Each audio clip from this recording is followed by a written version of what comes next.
us the shit's gonna hit the fan?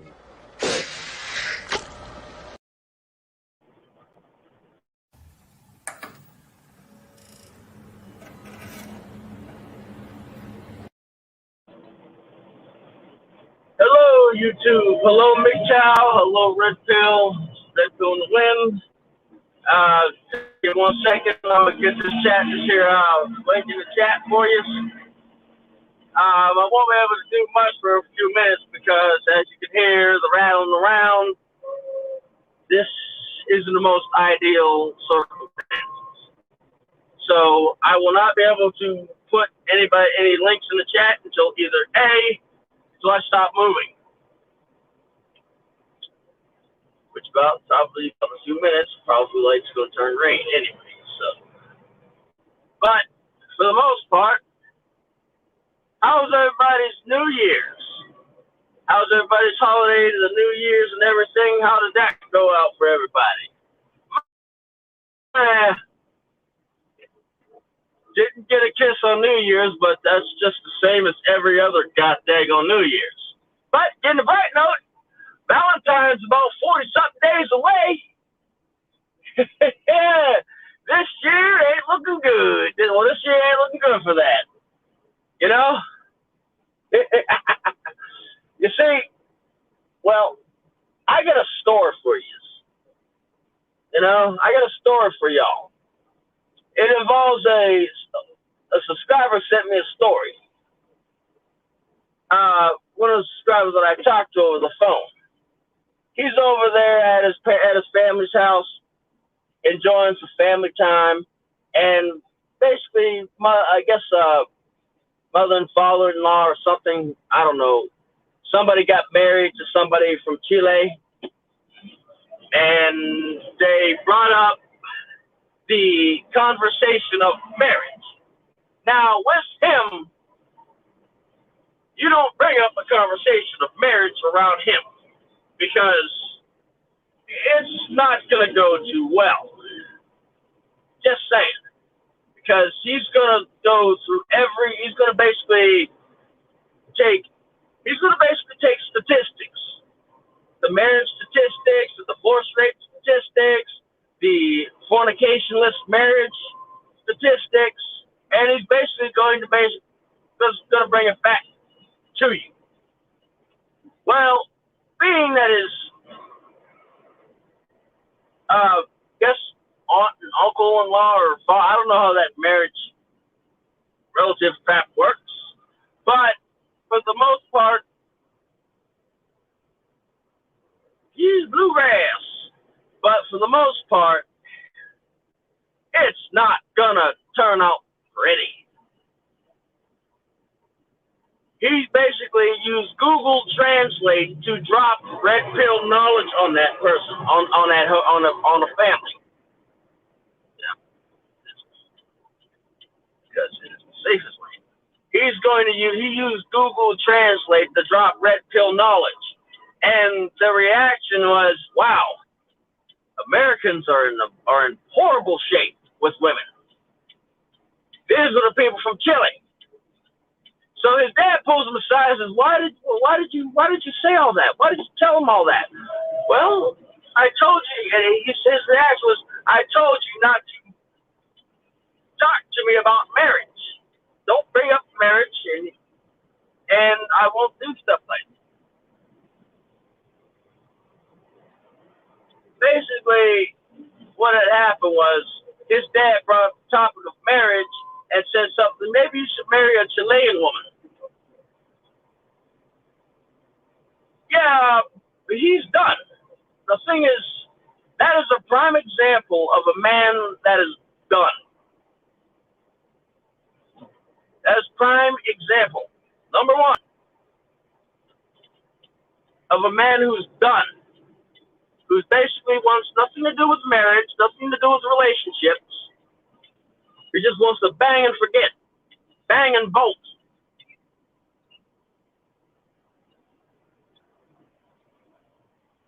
Bang, blow, and bolt. The 3 B's. Bang, blow, and bolt. You know? That's all he wants to do. But with his family, pressuring to try to get him to get remarried. He was married once. He got lucky and got it known, but he was married once before. I don't think he wants to do that again. You won't do that crap again, will you? But the thing is, that's just a prime example. That is the prime example of a man who is done. You know? It's what it is. Give me about a few minutes, and I will have a link in the chat for you to go to do our dirt together. Like I said, Valentine's Day is in maybe about 30-something, 40-odd days. Let's say we call this. Well, let's say we call this. We see how far these women are gonna go. Because I ain't got no Valentines, and last year wasn't looking good. This year ain't looking too good. Next year ain't looking good either. Hey, that's what happens when you're single. You know. What happens when you're single? I'm gonna be single. It's gonna be what it is. I ain't participating in the game.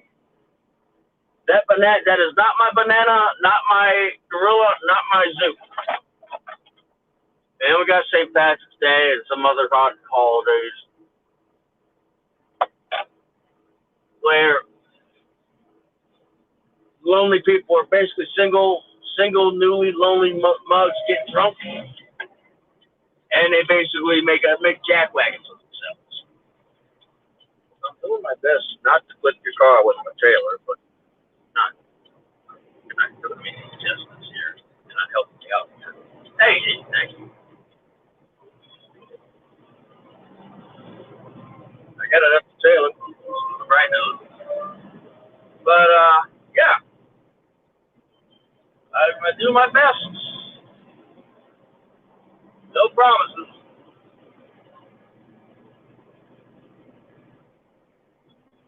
But like I said, it's what it is. Now, sadly,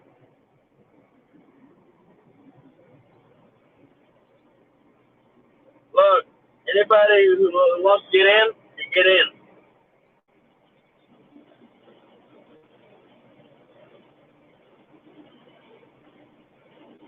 I finally got it right. Just saying,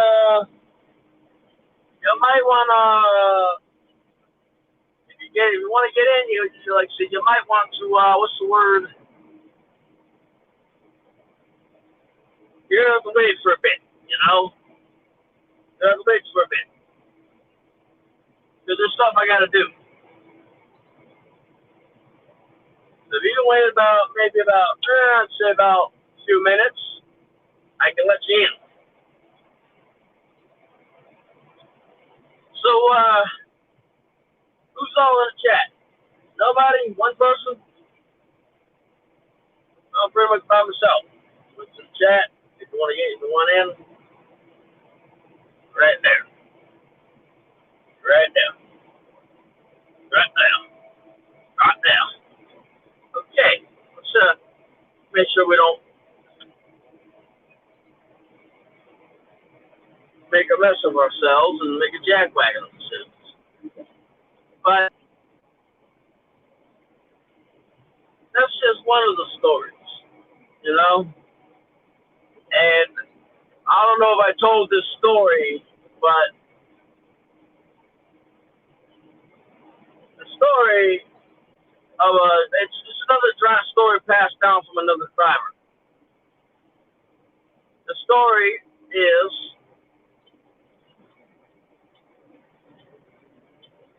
he doesn't take trainees, you know, for the same reason that I don't take trainees.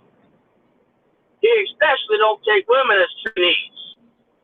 For roughly the same reason I don't take women as trainees.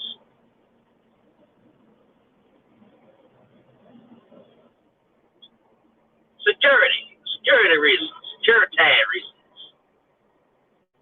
Now, like I said, women are a security risk, especially Western women. They're a security risk.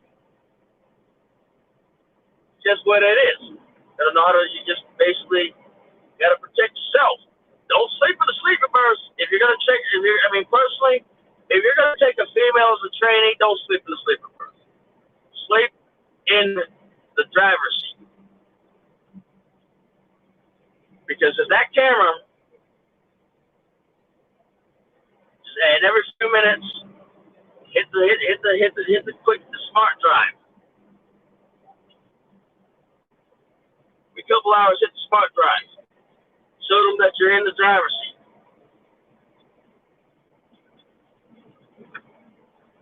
You know, it's what it is. But as I was saying, like, he checked into his home terminal. This chick dressed in a tube top and booty shorts came out all dolled up. Asked him, "Are you a trainer?" Said, "No, but if I was, I wouldn't take you on my truck." And her response was, "Why? You don't think you can control yourself?" And basically, he said, "No, not because I don't think I can control myself. The fact is, I don't want to get blamed for some Jack Forth for some BS. Because you said you blamed for some BS because you said I did something."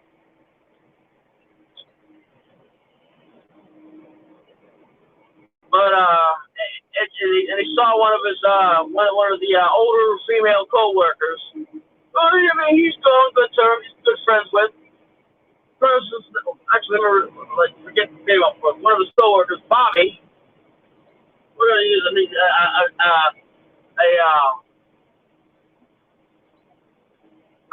androgynous name, Bobby. Came in, saw the person's truck coming in. But Bobby will train you.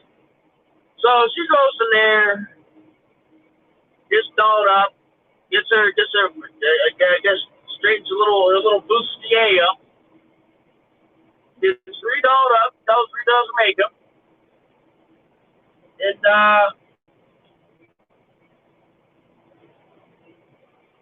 by this time he's having a conversation with Bobby. So she comes back and says, "So where's Bobby?"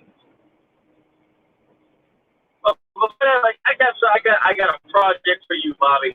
I got a project for you. So he basically comes along, and so basically Bobby is sitting there and is like, "Yeah, she's a real project. She's a real button." So she comes back, dolled up, dolled up, booty shorts hiked up to her goddamn booty shorts hiked up. She says, the pastor goddamn butt cheeks with a wedgie. And Bobby just looks at her and says, "Hi, can I help you?" But she don't know this Bobby yet, because Bobby's, I think her name is short of Bobby Ann. So Bobby comes along, "Can I help you?" And my friend walks up and takes a step back. She's like, is there a Bobby around? Bobby goes, "That's me. That's me. Take that makeup off and put some clothes on. You ain't impressing nobody here." Yeah, that's actually the second trucker that actually found out about my channel. It's always better to find out about my channel because, well, what it is. Always matters. I got lucky.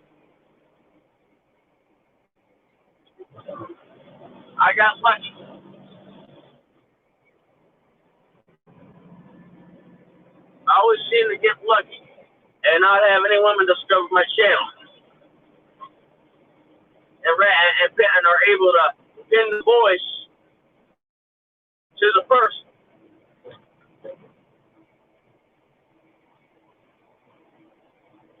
So the first time somebody came over and said, "Hey, you sound familiar." Yeah, well, and typically I may sound like Chris Rock at times. So I say, Chris Rock? No. You sound famous, like YouTube famous.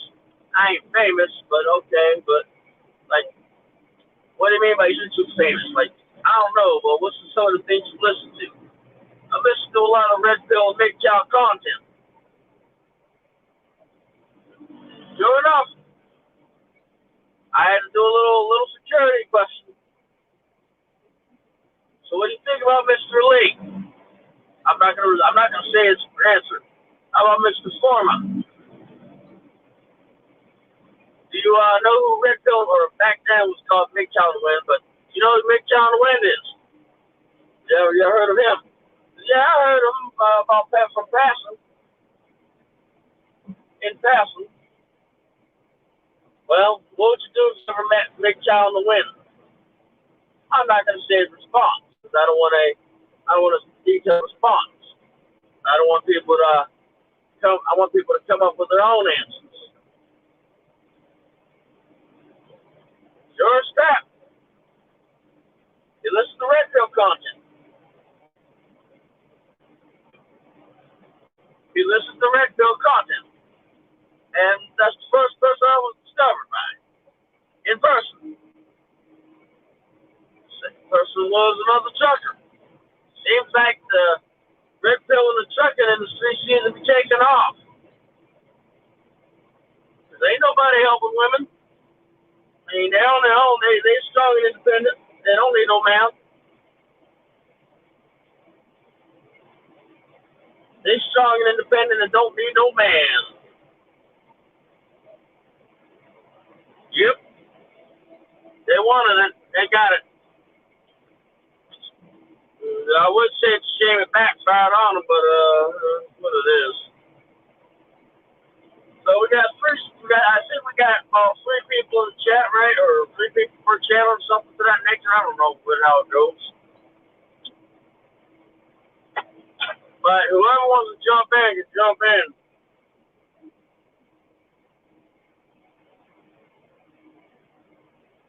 Whoever wants to jump in can jump in.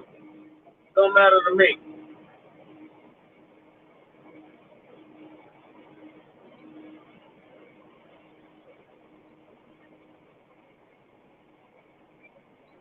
But for me, I'm gonna be on there. It's already 1 o'clock, but it was 12 o'clock where I'm at. It's still Friday, so screw piss off. Yeah, it's still Friday, so piss off. Alrighty, let's see what we got. Yeah, it's still Friday, so it's like shit, it's Fan Friday still going on. Still going on for a bit. I don't know what time it is on the East Coast, but it helps, but it works. You know, I just might decide that I might stop at some place and get something, right? Soda or something. But for the most part, it's late at night. It's Friday night, payday. Just got paid every Friday. I'm up here putting miles on paper. Putting bankroll on, putting bank on the bankroll.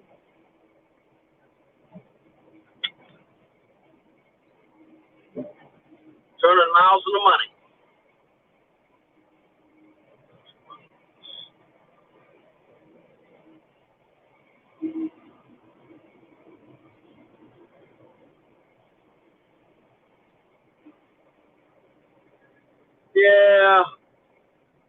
basically just driving in.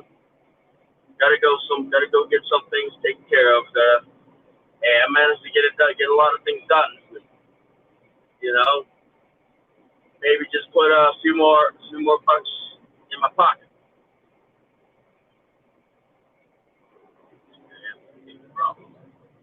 Gonna go pick up another load. This one might be going to Jersey, I think. This one might be going to Jersey.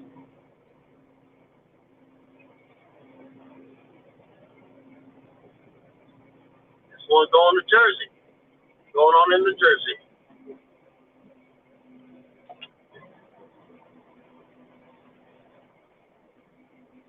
I'm up here talking to myself, looking like a madman, but it's okay. Now we're going to talk about some of the videos I uploaded, some of the things that have been going on there around the manosphere. You know, some of them need to be talked about. Now, we have a little, we may or may not be having a little issue with a Mr. Mickey Farley. I left a warning. That was a warning. What everybody else did, that's on them. Typically, I like to leave them be. So leave people be. But if they want, I mean, yeah.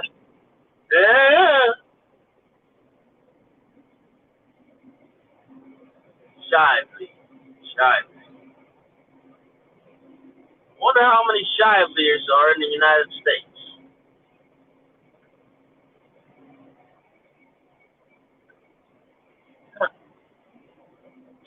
I wonder how many Shiveliers are in the United States. Oh, this guy's got a blinking house. Just blinking house. Yeah, my truck.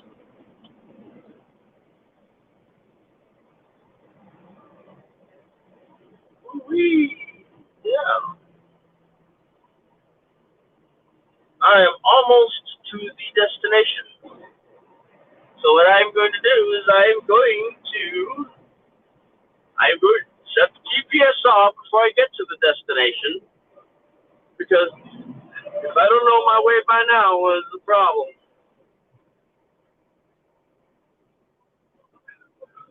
You know, I might have an issue. I might have to go in somewhere to get me something to give me something to drink. Yeah.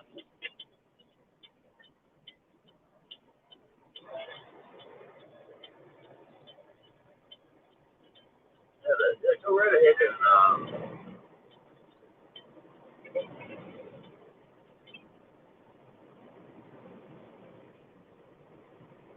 we're going to shut this thing off here.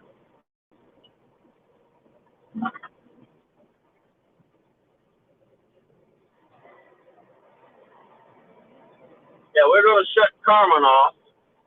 Carmen, San Diego. We might stop over here and get me a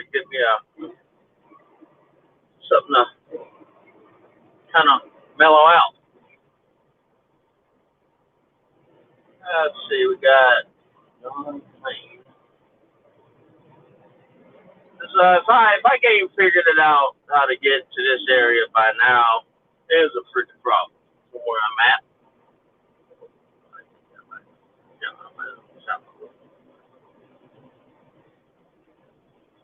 Because I'm almost at my destination.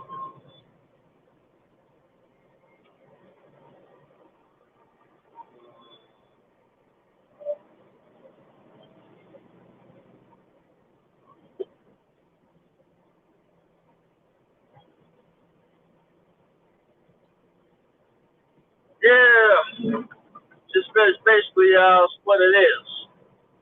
Almost there, you know. I mean, I'll see if I can get something to wash the old palate down, you know. Wash the wet the whistle.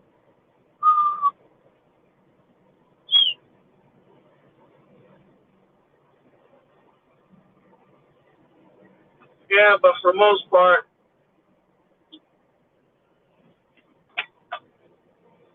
it's not going to be tonight. It's going to be spent trying to get as far as I can. It's going to be tomorrow,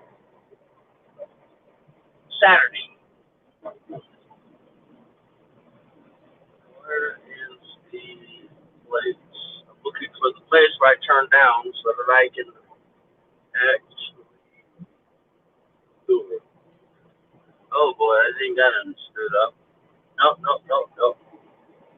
Come on. I'm trying not to shack up here. Oh, there it is. There's something.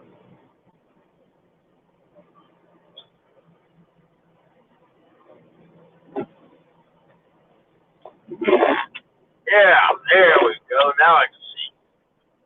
Anels.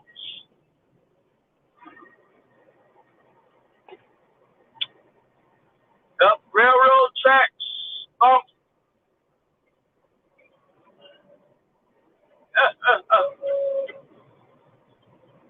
Please go. Thank you very much.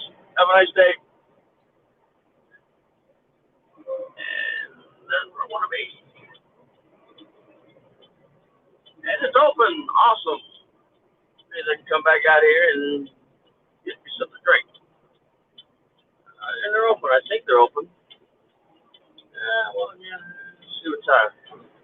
Open until 4 a.m. Awesome. Maybe I can come back out here for closing time.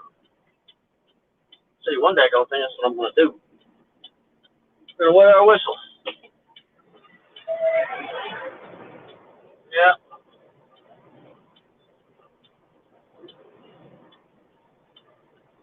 But, yeah.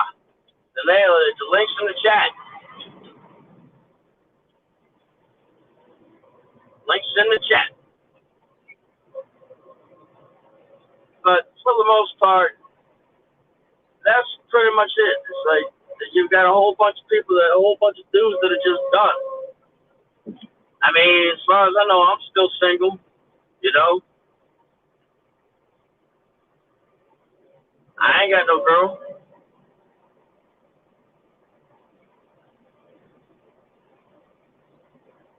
And I ain't got to worry about nothing, you know.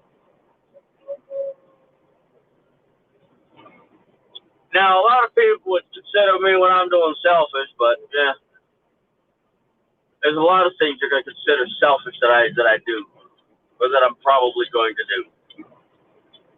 Alrighty then. Alrighty, let's see if we can get this big fat behemoth into that little tiny. Come here, turn here. All right, and now we got ice on the freaking plate. We got ice on the plate. We got ice on the field.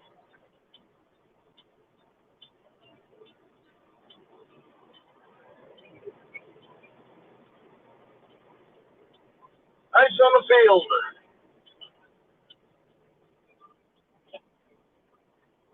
Alrighty then.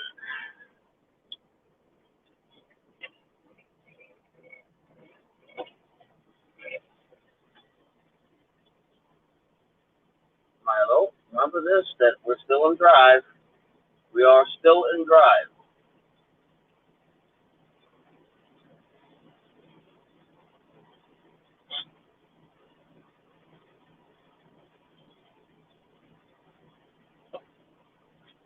Oh, there we go.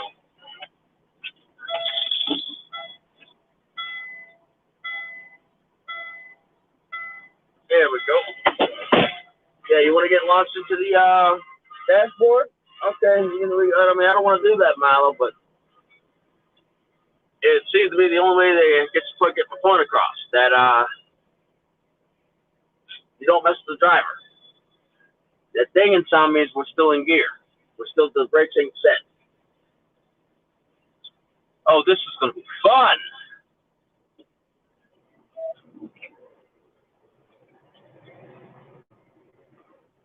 Oh, this is gonna be real fun.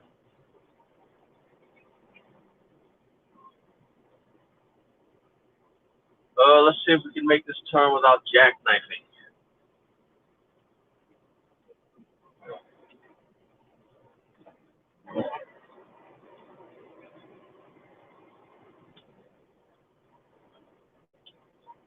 Yeah, it's gonna be fun.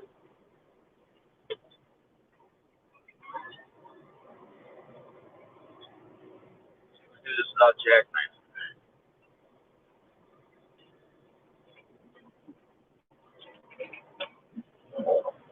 Okay.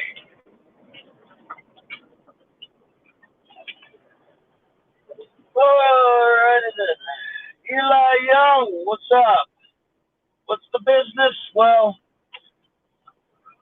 I just told a story and I'm trying to get, this trailer parts without jackknifing the truck. So that I can pick up the trailer. You know, drop and hook, the usual.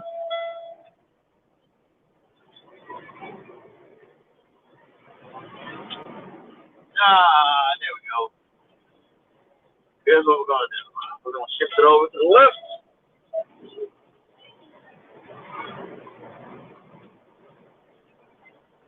And then try to get this thing straight. At it's 18 degrees where I'm at. You know, 18. So what we're going to try to do is we're going to try to get this trailer into that little cubby hole without jackknifing the truck or causing damage to any property.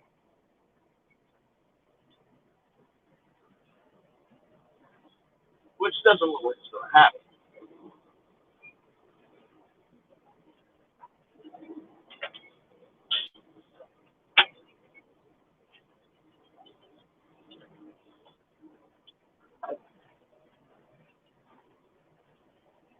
Oh boy, here we go. Let's see what we got here. Nope, not gonna happen. So what we're gonna have to do is we're gonna have to settle for another route.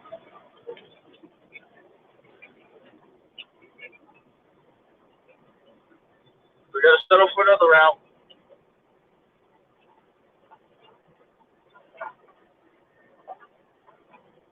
Yep, that'll do. That route'll do.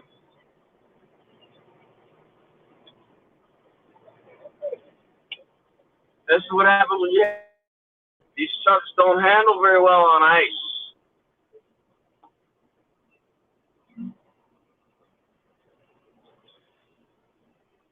Yeah.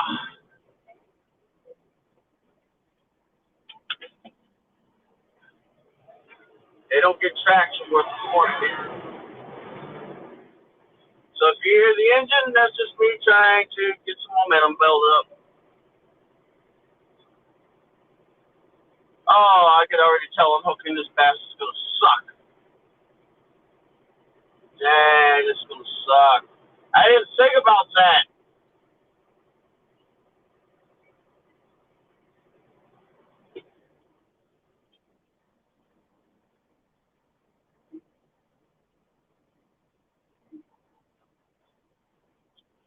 I didn't think about that.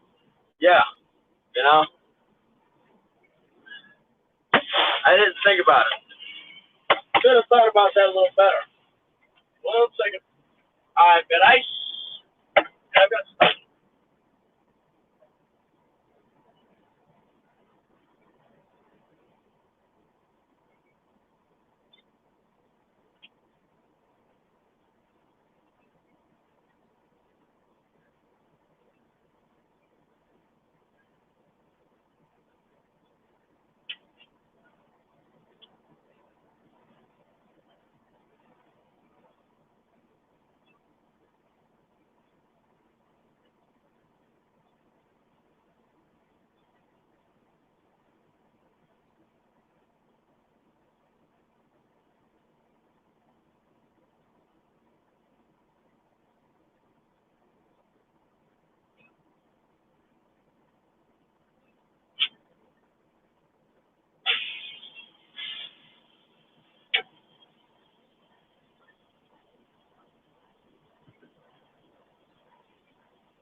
Well, darn. That's usually what happens. Whew. Oh, man. Whew. That was scary. Yeah, I like trucks too much, like big trucks. Not a hot shot type person. Plus, I have 3 dualies ready to go. I mean, yeah, they do make a lot of money though. Come on, you little bastard. Let's go. Whew. I ain't hooked it. I ain't pushed that thing backwards. I don't know much about hot shot, but I know one daggone thing. these things, when they ain't got no load on them, they handle kind of scary. You know? Woo.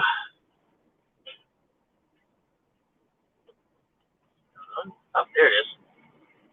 Now, whew. How you doing, Eli? Welcome to the stream. Welcome to the chat.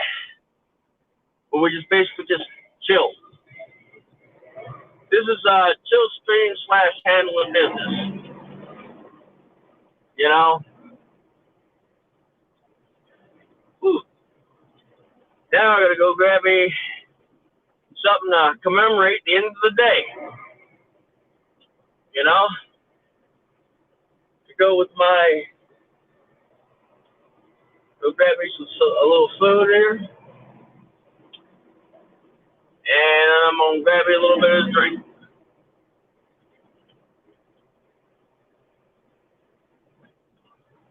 Hey, Pastor $40, how you doing today? Long time no hear from. Hey, long time no hear. I'm up there scared myself half to death in this winter weather. Driving in snow, 18 inches of snow, hard packed snow that's turned into ice, in about 17, 18 degree weather.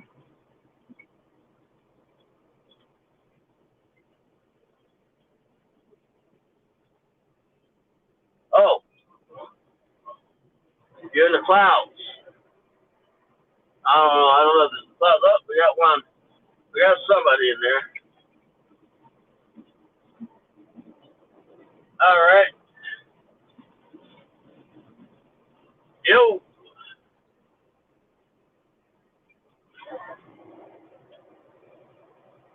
Yo.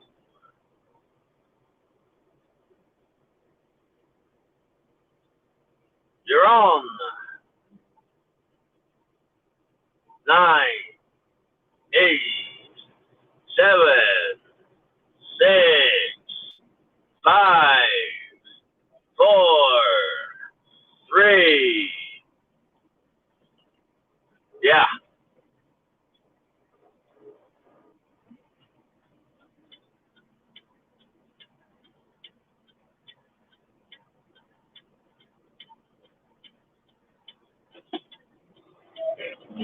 Well, apparently that person wasn't who they thought it was. But you got the gist of it. It'll count now. I ain't playing. Like I said, I ain't playing them games. I ain't playing them Jack Jim Fornican games. They can go, that stuff's for birds. Yeah, I'm gonna go in there and get something from the store. Get something to eat.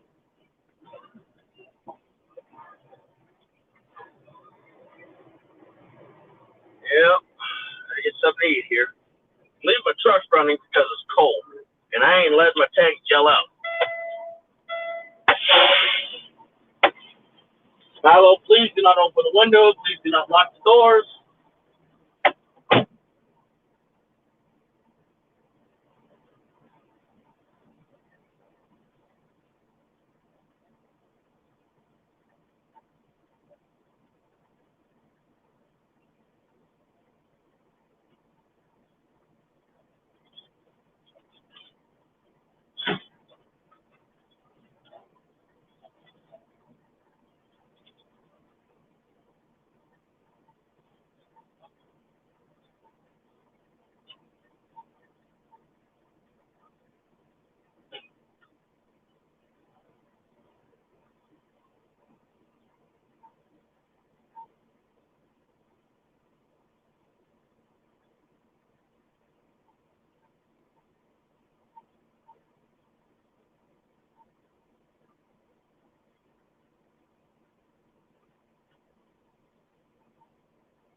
should knock me out.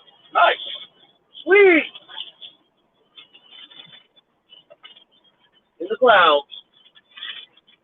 In the clouds. Let's try to get out of this without spinning tires.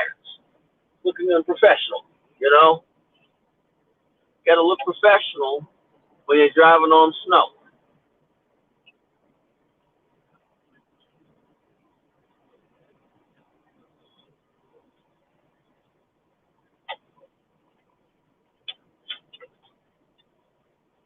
You know? Gotta look professional. And this place, hopefully this place says they're open. They say they're open, and the next place I'm going to says they're open at 4 till 4 a.m.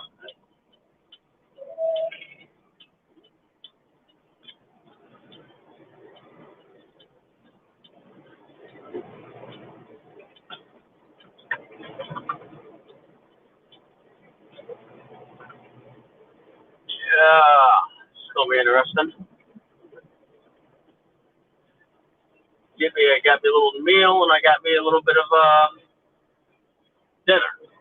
You know, so kind of a dinner thing, breakfast dinner-ish type deal. And if this guy would go, I could get on to the next location.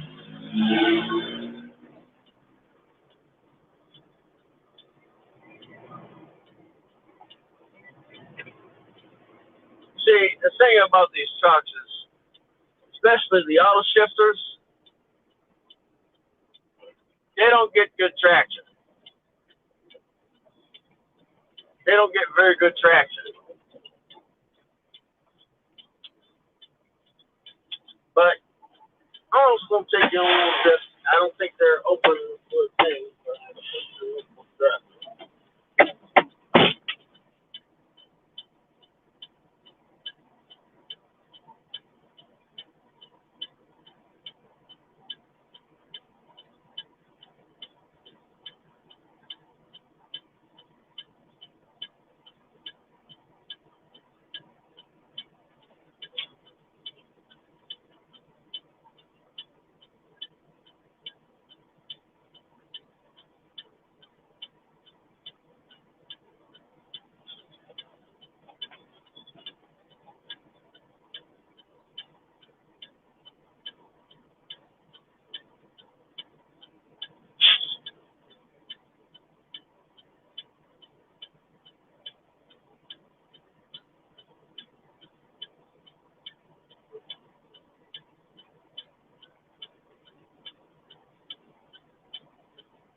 Milo, you're a dick. You're a dick. Hey, Milo, chill out. You have two choices. There you go. What did I tell you about?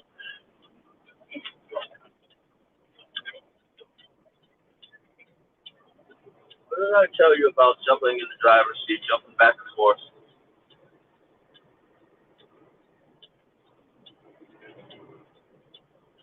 But yeah, we only got one viewer,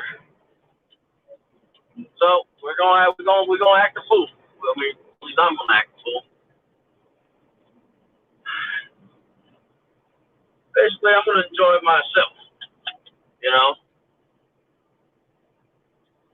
But pretty much gonna carry the show. Just do whatever I do, you know, do whatever I feel. And just so happens if it gets likes, it gets likes. But yeah, pretty much my night's almost over. I got my food. I do have my food. I do have my substance, and I should be all right.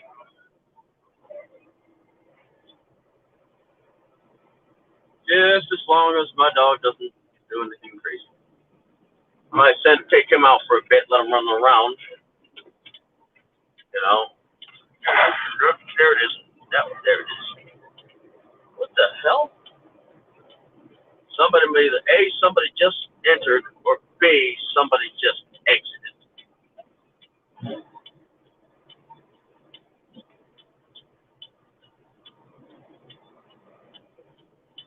Well, either way, I'm going to sit here and watch the game. A, somebody just entered, somebody just exited, or the latter. Oh, yep, never mind. Somebody just entered.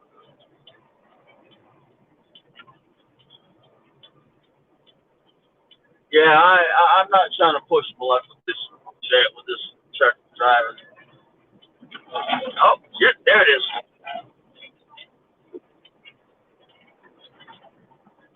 All right, Milo, here's the deal. It's icy out there. I'm gonna let you run around. Well, mostly because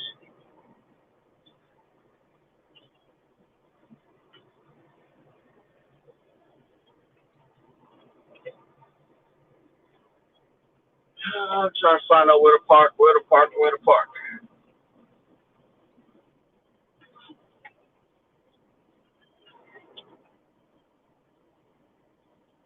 Oh, wow.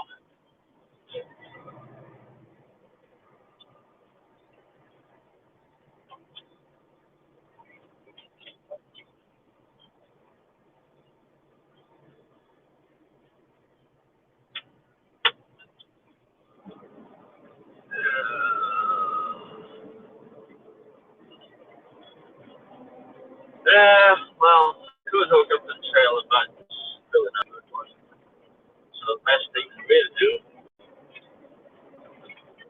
is get it parked right about here. That'll do the trick right there.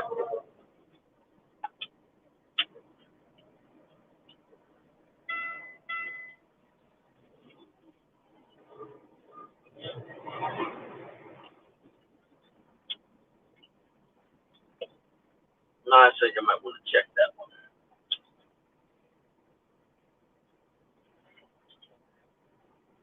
Yeah, it's a downside of sleeping at the terminals. 1 second. I've got to disconnect the Bluetooth. I'm shutting down for the night. Ready then. No, you're not going out.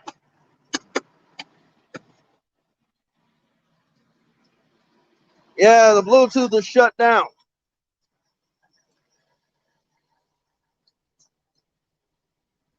So now I took you outside, taking a little tour. Well, you ain't going nowhere. We ain't going nowhere. So Dog, I will.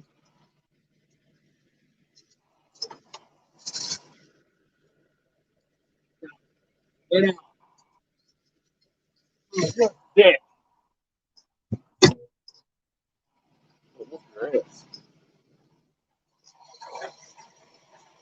Oh, wow. Wow. Wow. Over there. Over there. Thank you. Molly, you got two choices. You have two choices. Two choices. And they don't and they both don't involve you open up this window in the middle of the night when it's cold. Thank you. It's in the clouds. So, oh man.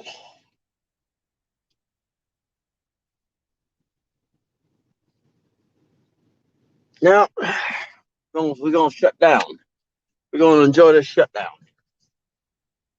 We're not talking. I ain't just saying the governmental shutdown. We're just shutting down. Oh man. Water. So when I act all thirsty.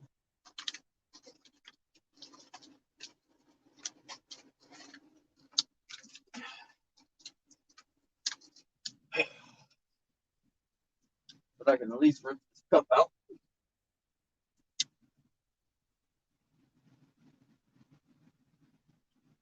Oh.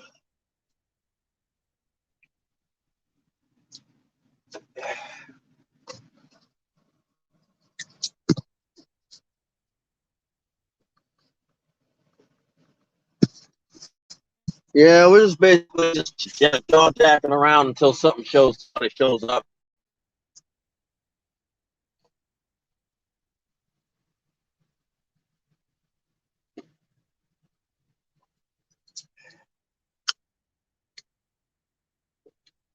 Oh yeah, we got two people.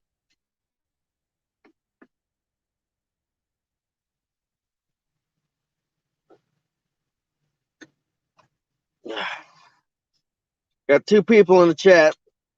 How's everybody? How y'all doing this? I don't know if it's still the same people, but we got two people nonetheless.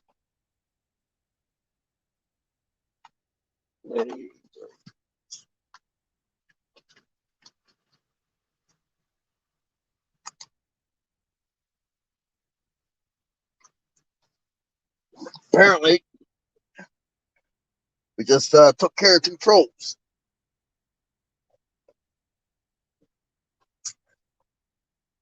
We'll be up here for about a couple more minutes. See who else will jump in.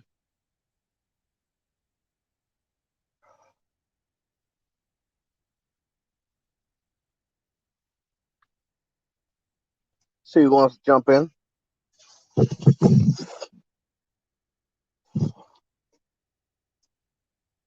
Like I said, see if anybody wants to jump in.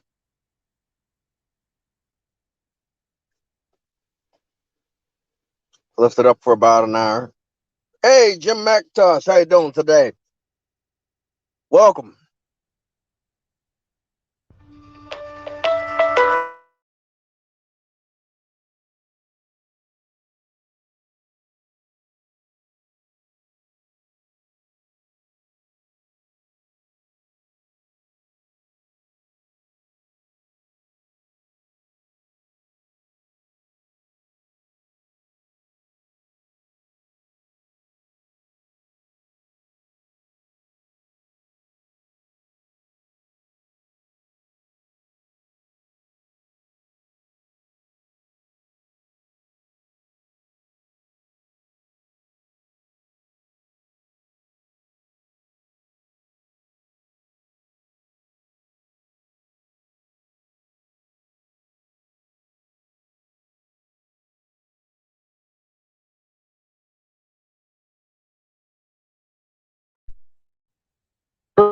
Old, but I'll live. Shoot.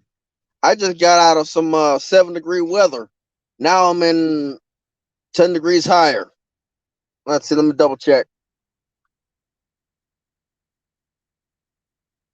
Yeah, about 10, about 9, 10 degrees higher. About 16 degrees.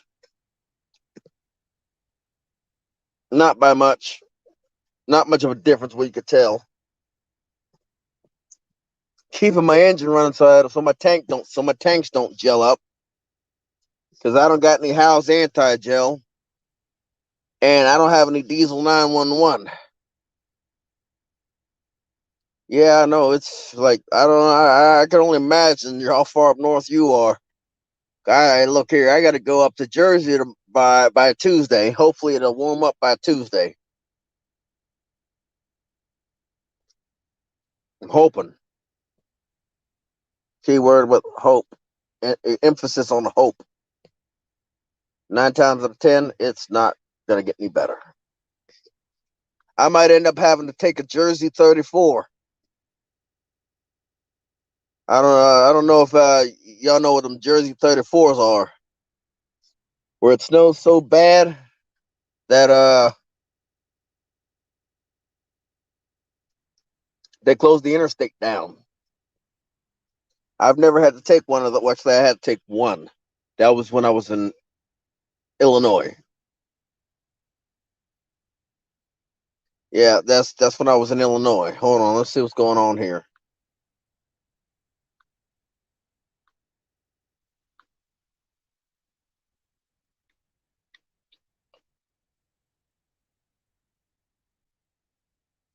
Now let's see. That's what I took. I had to take a Jersey 34 when I was in Illinois because of the polar vortex. That was bliss bitter cold. Hope to never do that again. But 9 times out of 10, I'm going to be trucking for a while, so eventually it's going to happen.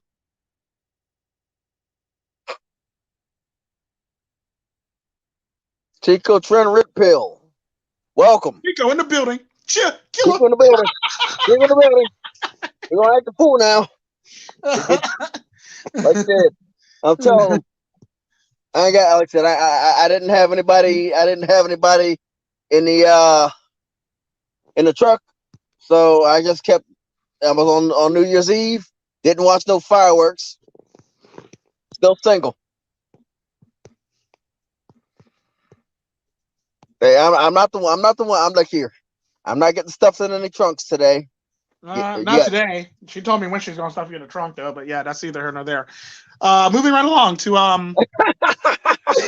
moving right along to how was your day? Productive. Like so scary toward the end, but it's a little bit scary toward the end because I was interacting with some hard packed snow on the road. Mm-hmm. And the earlier today or last night, I had one of the brake chambers shacking up, locking the freaking tires out, locking the trailer tires up when I hit the brake. That was asking, yeah, that was asking for a jackknife. So it turned out like I got a jackknife. I would have jackknife if I would have tried to kept going, you know. Mm-hmm. Yeah, basically when them bastards lock up, you don't know what the trailer's gonna do, especially if it's pulling to the right Yep. on hard packed snow. It's gonna jackknife. Yep. And I had to stop for a day and try to get the stop for almost a whole day and get the trailer hooked up, trailer unfornicated. Once I got that, it did that once because it was kind of like building up pressure in that one chamber, and after that, it corrected itself. You know, once the mechanics got it fixed. But when you see that price tag on that trailer, on just for working on the trailer, it makes you like says, I don't want to do owner operator in this economy, you know. Yeah. But shoot, I don't want to do owner operator because I know what's gonna happen. It's like freaking brakes locking up. Brake adjustment manual, brake per axle. Quantity, 2 axles. Basically, it Yeah, had a that's pretty bad. piggyback. That's pretty bad if Yeah. that's happening. That's Yeah. pretty bad if that's happening. Shit. Like, Yep. yeah, I can understand because, like, I know that a lot of times, like today, we had a problem with a van and we had a problem with one of the trucks, basically. So one of the trucks had to go back for servicing, and a couple of the vans had to go back for servicing, and they cost a shit ton of money, and it sucks ass. How much do they cost? Shit. Well, we don't own the truck, so therefore, which is good, because I'd be paying an arm and a leg for them motherfuckers. But the vans, it's like it was better to buy them instead of rent them, Right. because it ends up being overall cheaper, especially when you buy them used. So the vans are good and cheap, basically, to fix and replace shit pretty easily, which is really, really nice. But, unless it's like the actual the branded vans, then that's a problem. Those ones cost more money because the brand on them. But it sucks. But it makes it so it ends up being a really good business and pretty good business dealing. So, yep. Right. For me, it was like $310.25. Glad I'm not owner operator. Just to be an owner operator. I mean, just for the maintenance for that trailer. Nice. Yeah, like brakes, slack adjusters, adjustment, brake locking up, freaking piggyback off of the whatchamacallit, the slack adjusters, the right rear brake chamber. The right rear brake chamber is $100 and some odd. Yeah. It's $100 and some odd in itself. Yeah. Oh, goodness, that's crazy. Let me call this woman so she won't be sending a hit team after me, worried about my black ass real quick. Oh, so romantic. Romantic. Because apparently I got off the phone with her to fix this damn truck problem. Because I was in the truck. Now she's fucking worried for no fucking reason whatsoever, and I'm perfectly fine. All she got to do is turn on the live stream, and she'll see my black ass in the live stream. But I'm gonna call her, settle her down, and let her know that I'm okay. I don't need to be stuffed in a trunk a second time, basically. For my own good. So adorable. I know. That's when you know somebody loves you too much. I don't got none of that. Lesbian loves you. I don't know why, but we like some, apparently her words, you're cute. I like, if that's what you want to call them. I mean, shit. I call them homely. Yeah. You call them cute, but we'll run with that.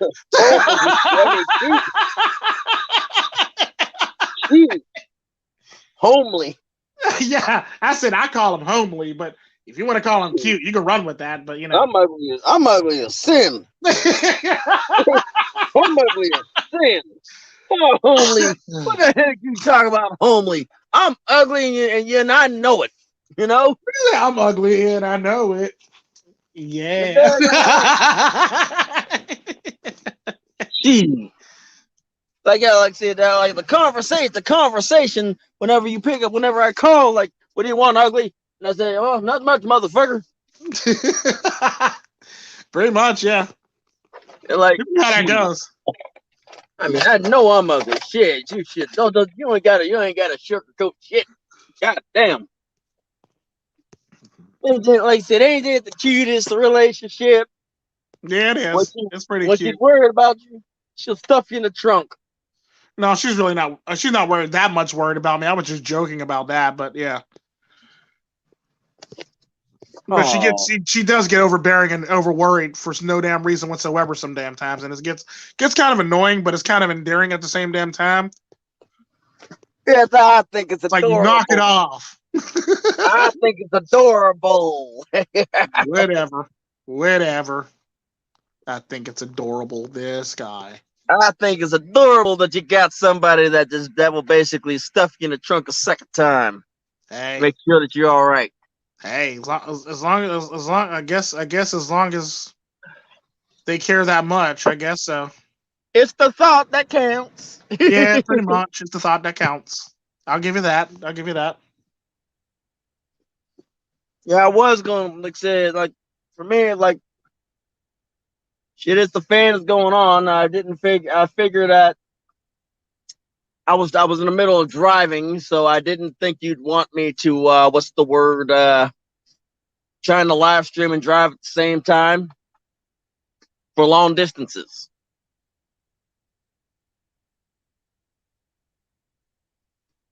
Hello.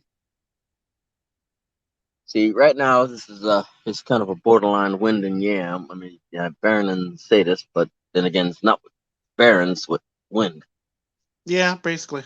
I guess you could say that. No, so we got shit at the fan. You never know what you're gonna get. Basically, yeah. Somebody was trying to use Eliu's name. I don't know what they was trying to do, but I gave him a countdown of 10. You know, and they kind of just bolted Oh, nice.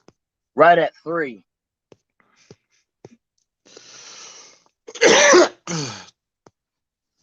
Like, I would like to have some dualies. What would you need some dualies for?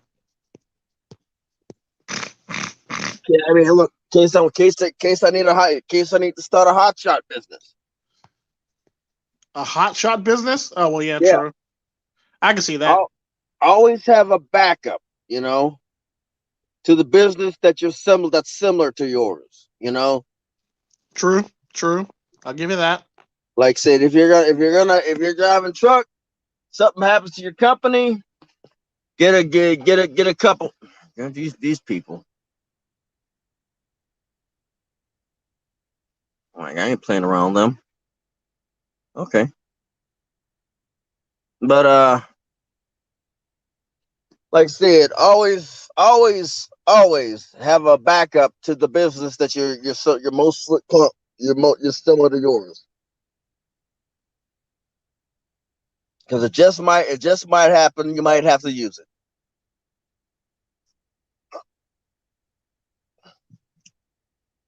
So yeah. So what happened? Is Yam okay? What's up with Yam? I know Duzang's computer's still shacked.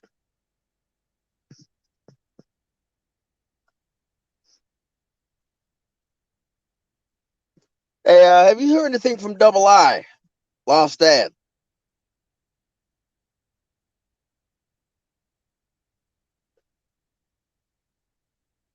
Have you heard anything from the Muffin Man? The Muffin Man? The Muffin Man. Have you heard anything from the Muffin Man that lives on Cherry Lane?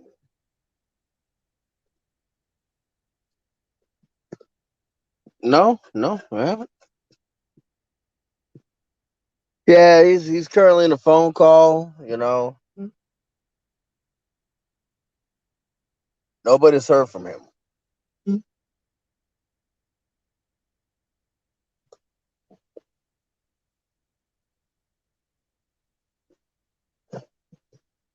That lives on Cherry Lane. Mm. Like I said, the business is Sticky McFarley has been going around and pissing with people. I left my warning shot. I'm gonna leave it at that until otherwise. I've always wanted a club seal.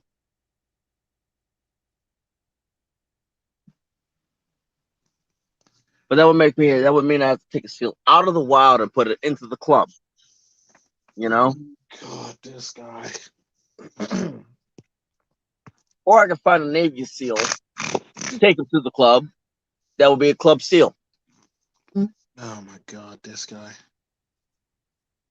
I mean, it would be more humane. Really, Duzangs? You gonna say that in the comment section? Can't say that in the show. How about fuck that seal? Fuck that seal up. Yeah, it would make it great. It would also make a great belt. You know, True. I don't know nice if I've wall. ever seen a seal built. I've seen an alligator built. I've seen a whale built. I've seen a penguin built, but I've never seen a seal built. I've seen a shark built too. Now that I think about it, I've seen a lobster built. I've seen a crayfish built. I've seen a lot of builds. Yeah. I've always wanted to like to see what it's like to wear a seal in luxury. Have a seal hat with the head of the seal at the top of the hat. Wonder what Yam is doing, He's probably asleep, working, doing something, or both. or both. Sleep working. Like I said, I ain't been sick yet, so it's probably because the copious amounts of booze that I drink on my 34. You know, It could be, or it might be just the fact that you're just pretty healthy, or you probably didn't come into contact with anybody that got it, or I came into contact with you probably got enough vitamin C in your system to. You probably don't come in contact with people because you're a trucker. Hey, look, I've came in contact with plenty of people that have had it. You know. Well, it doesn't matter if you don't get it. You don't get it. It's like that'd be like saying, "Well, I haven't gotten AIDS." Well, have you been having sex? Well, obviously not. Have you been sharing needles? Well, you probably don't got AIDS. Like legit. Yeah. Like that's like a dumb argument. True. Just because you don't feel sick, that don't mean you've actually came into a contact with enough people. You're a freaking trucker. Who do you actually really talk to, and who are you actually in close proximity to? The shipper, the consignee. Yeah, but you typically don't get that close to them. True. You're probably behind like a glass window or a nice little safe distance, or you probably got to drop something in a box and pick something up on the other side. You know, shit like that for all intents and purposes. So it's like, are you really sick? Not really. I'm sick-minded. I'm sick-minded. Yeah, we know that. Well, we don't. We know that. You're sick-minded. It's the apostrophe, the one with the apostrophe. You know, I apostrophe LL live or live. Live or live, either way. No, I'm just joking. But anyways, who's in? Barely am. Welcome. I know if we talked enough shit, you'd come. Hello, Clarice. Have the lamb stop screaming, Clarice.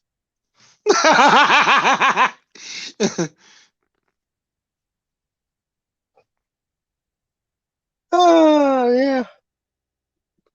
Oh, who else is here? Artist? What up? First time. The first time, really? Hey, you're invited. Everybody's invited. It's called Shit It's the Fan Either Way. Welcome to Shit It's the Fan. It's basically Noak shit and table flip all mixed into one. Pretty much. Yeah. Where you from, Artemis? I mean, let's call him Artemis. I mean, artist. I'm from Sweden. Recently divorced. Lost my kids. Bad or good divorce? I lost my kids, so it's terrible. That's very terrible. Yeah, that's seriously terrible. Sorry to hear that, bro. Are you going to fight for them? Or are you trying to go back to court for them? Or are you trying to stack enough money to do that for later? Everything is finished. So I was fighting. I gave everything. I took extra loan to pay for stuff.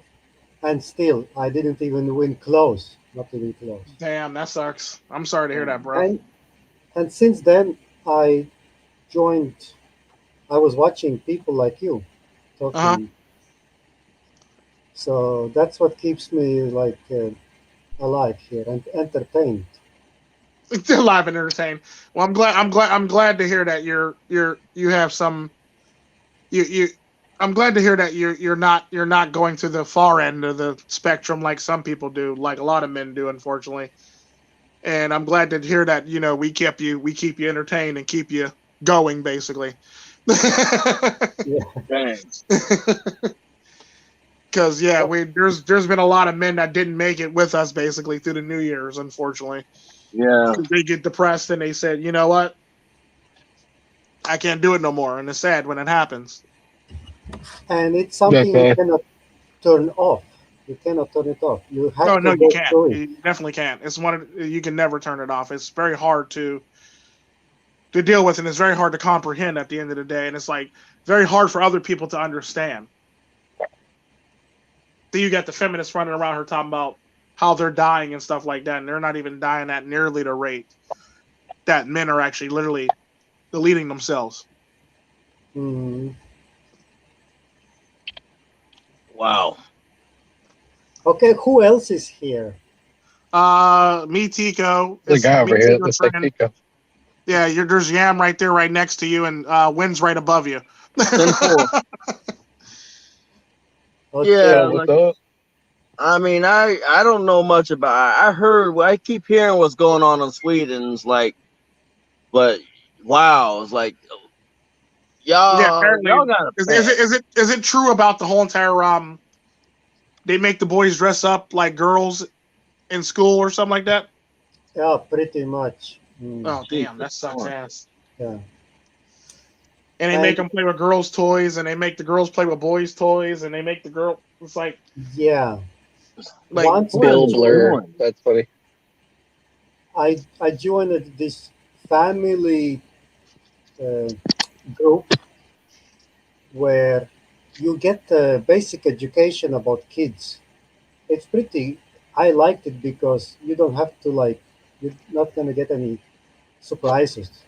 You know what the kid does when it's 1 month. You know what the kid does when it's half year.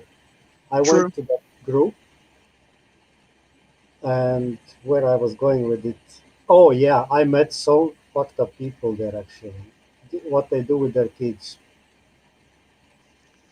and the teacher could not say like anything against them. Otherwise, it's gonna be a problem. So basically, they share the knowledge, and about digital world they talk. Mm. Like, should the child be? Should you give the child Android to play games when it's 5 years old? One answers absolutely not. The other one says, "Oh, but the kids needs to keep up with the technology." Are you fucking kidding me? What? Ooh, Hey, yeah. If they like, oh man, children finding my channel. Oh my goodness, I can't possibly see how that could go wrong.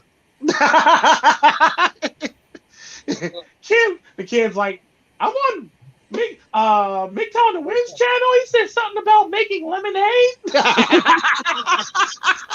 Something about Man, paprika, salt, and some type of hot sauce and vinegar. that's Can't be the all best. mixed up trying to make lemonade on your channel.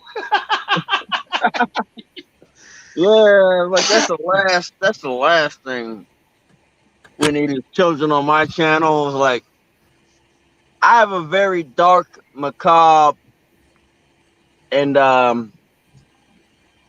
very what was the was this darkness, macabre sense of humor. You know, I make fun of things that get Tico calls on a regular basis. Oh, You know, good lord, I hate I'm those calls. yeah, those jokes that some of the jokes that I make get Tico phone calls to make sure that I'm okay because of my sense of humor. Like I'll make a joke, laugh internally, and I don't laugh out loud. Tika gets a phone call, and then I'm getting cussed out, and now I gotta make a whole video saying, "Look, it was like I don't know if you understand that I have a dark sense of humor. That there's no need to call Tico. I'm alive. I'm saying this because Tico cussed me out. And Don't forget when I call you. Don't forget when Pico's too busy and I call you and I give you like ultimatums and stuff over the phone. I give you ultimatums. Yeah, Like, ultimatums. Yeah, be giving them ultimatums. Yeah, I'll be like, you've gotten this far, and basically now all you have to like the only decisions that you have to make are either you stop or you keep going, and Lisbon's gonna get involved. Lisbon's gonna get involved. I think Lisbon's gonna get involved. Look, I love that one. Hey, look here. I could He'll talk. be like, you're just as good at Tico as this, and I'm just like, yeah, I know. Hey, Yeah, look. Hey, look, my philosophy is if I'm already in the hole, just hand me the keys to a backhoe. I'll dig your Olympic-sized swimming pool. This guy. That's one of the reasons why I don't want kids on my channel. Well, no, it's not even just that. It's not even just that. It's more so kids on a channel would be a good thing, but kids on a channel would also be a bad thing because then they'll say that we're trying to manipulate or sway children and doing stupid stuff, which will be a problem then. And if you're trying to, it's perfectly fine for women to do it, but it's not fine for men to do it. Hell, there's some countries where if you're a man at the park with your children, they'll call the cops on you, basically. Australia and a few other countries, basically. Parts of America. Yeah, there's definitely parts of America where that happens, but it's like, it's sad that, men are never really seen as, parents or guardians. But yet, we start a family. Yeah. Right. Or my favorite is that apparently there's parents that won't let their children go to a daycare that has a man working there unless he's gay. Which is kind of make that make sense to me. No, it's like people are so sensitive. Help you. Hang on. What were you about to say? Yeah. I was gonna say like the working population basically like they troll single women that don't have you don't have a family, because if men are in the workforce taking care of children, all of a sudden that's offensive, or if they see a man at this park with his kids, he's rubbing it in the face of all the women that don't have children, and so he needs to be monitored, or he needs the cops called on him and stuff, just because they can't just like let a dude be with this kid. Because and then they literally like try to say what guys are thinking, like, oh, I'm gonna take my kid to the park to show all these other parents how it's done. It's like, no, I just want to spend time with my kid. That never gets that gets lost in translation. Yeah, because she sees him at the park and she's like, oh my god, he's oppressing everybody, or he's a predator, or something like that. And it's sad that happens, and it's like, what? Wait, what? No. I feel like saying a predator is just like a buzzword, because they don't even really know what a real predator looks like. They think a predator is like just some guy that is a little bit unkept, that doesn't really talk to, or like isn't like super sociable. When a predator could be anybody. A predator is probably the guy that she thinks is super hot and sexy, but like won't let herself believe that he actually does the fucked up shit that he gets up to like behind closed doors. But instead, he wants to accuse the guy that's just keeps to himself, or is a little bit greasy, or a little bit shy or something. That guy has no chance. Meanwhile, Predator Christian Grey over here, he gets all the attention. All he needs Predator Christian Grey over here. Predator Christian Grey over here. Or they should have a thing to John. Yeah, like to catch a priest or to catch a CEO or something like that. It really should bring back Dateline. Start snatching these motherfuckers up. I don't know. Wait, y'all. Go ahead, artist. I'm not following so well. I think I need to take a beer. Get one. Get one, definitely. I am like that. I was in the court I couldn't speak there. I got paralyzed in the neck Oh in no! my vocal cords of I'm stress, sorry to hear that. and I could not speak. It was like that nightmare where you can move, you cannot move, you are aware, but you cannot speak or move. Ooh, Yeah. that's horrible. Yeah, so they nuked me. So I'm What? gonna get a beer now, and yeah, Wow. Isn't it like Mama Max or something that catches predators? Or that's one of them, Billy. What But the sad thing about it is like women can be predators too. But don't right, nobody say nothing about that. right, right. Weird. Come on, there are women who throw their babies into the trash. Trash, river, Come ocean, on, yeah. Even in garbage other disposal. countries. that's far back as the Bible. You know, you got that one chick that threw Moses in put Moses in the river and just was just like bye, Bye, baby. Bye. basically. I mean, Bye, baby. Bye. Hope you good luck. Hope a crocodile don't eat you. Or more likely, she probably hope the crocodile ate him. Look how a lot of fat good that did.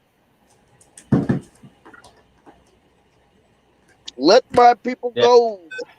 friggin' Erica Badu, she's a predator of the music. She's like a culture vulture for the rap industry. She literally just she finds every rapper and turns them into your earthly, spiritual, new age Delusional, woke, mentally ill patient. woke rapper. Yeah, it's kind of crazy. Yeah, I mean, shoot, you never, like I said, you never sleep with Erica Badu. You never do that. Oh, what's that in the background? Can you see me? Yeah, Yeah, that's Oh, yeah. yeah. you got a chick Hey, chilling. I'm not talking about the bear. I'm talking about the thing. What's that in the background? Okay, so I got so pissed at my wife. I bought this girl. Oh, I bought okay. this sex doll, Excellent. Hey, hey, and yeah, she was pretty much offended because screw her. my ex, she's from Ethiopia. From where? Ethiopia, Oh boy. and Oh, she probably thinks that's it's the very Quran hard to. or something. She probably thinks that's very dark, entered some She dark. thinks also this is demonic. Yeah, I could have Hey, guessed. hey, look. If that's the look here, the way I see it, if that's the way you gotta go, that's the way you gotta go. Like jokes aside, if that's the way you gotta go, that's the way you gotta go. You're not gonna believe how much support I got from her. Just the sexual relief also does its part. Competition, competition's fierce now. Hey, did you know that they came out with the with the Real Doll X? They came out with Real Doll X. It's a Bluetooth doll that actually talks. Right, right. You can be a little bit creative. You just buy Alexa, cut one rib out like God did to Adam, put Alexa in, close it. Yeah. I'm waiting for the thing to get moving arms to get semi-moving arms and legs. That's what I'm waiting for. Even she will leave you. Wow. Hey, look here. You got something that won't leave you, that won't drain you dry in your bank account, that won't cheat on you. Yeah, there are I so think many. I think it's at a good point now with that being full silicone, like through all the way through with like just like a base skeleton. But once they get like smaller bones, the smaller metal pieces, and like different, not like organs, but inner working parts, I think it's gonna start. That's when it's gonna start getting like hard to maintain.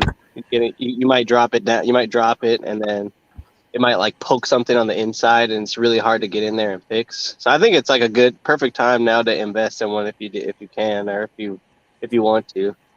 Also, And look, the way I see it is like after a while, if it gets something factory, 2 words, factory reset. Yeah. Factory No, it's not. reset. Hey, I heard this comment. I fucked my sex doll so hard she got factory. She defaulted to factory settings. Wow. Imagine you have, with microchips and everything. You fuck her so hard she resetted, and then her BIOS reset. Wow. That was supposed to be super funny. I mean, what? That's impressive. You managed to do that. That was impressive. You know? I mean, that's pretty much what you got to do with women nowadays. You got to basically screw them in a factory reset. So and they get calibrated. They get calibrated to you, and now the next dude got to deal with them. That's why I'm single.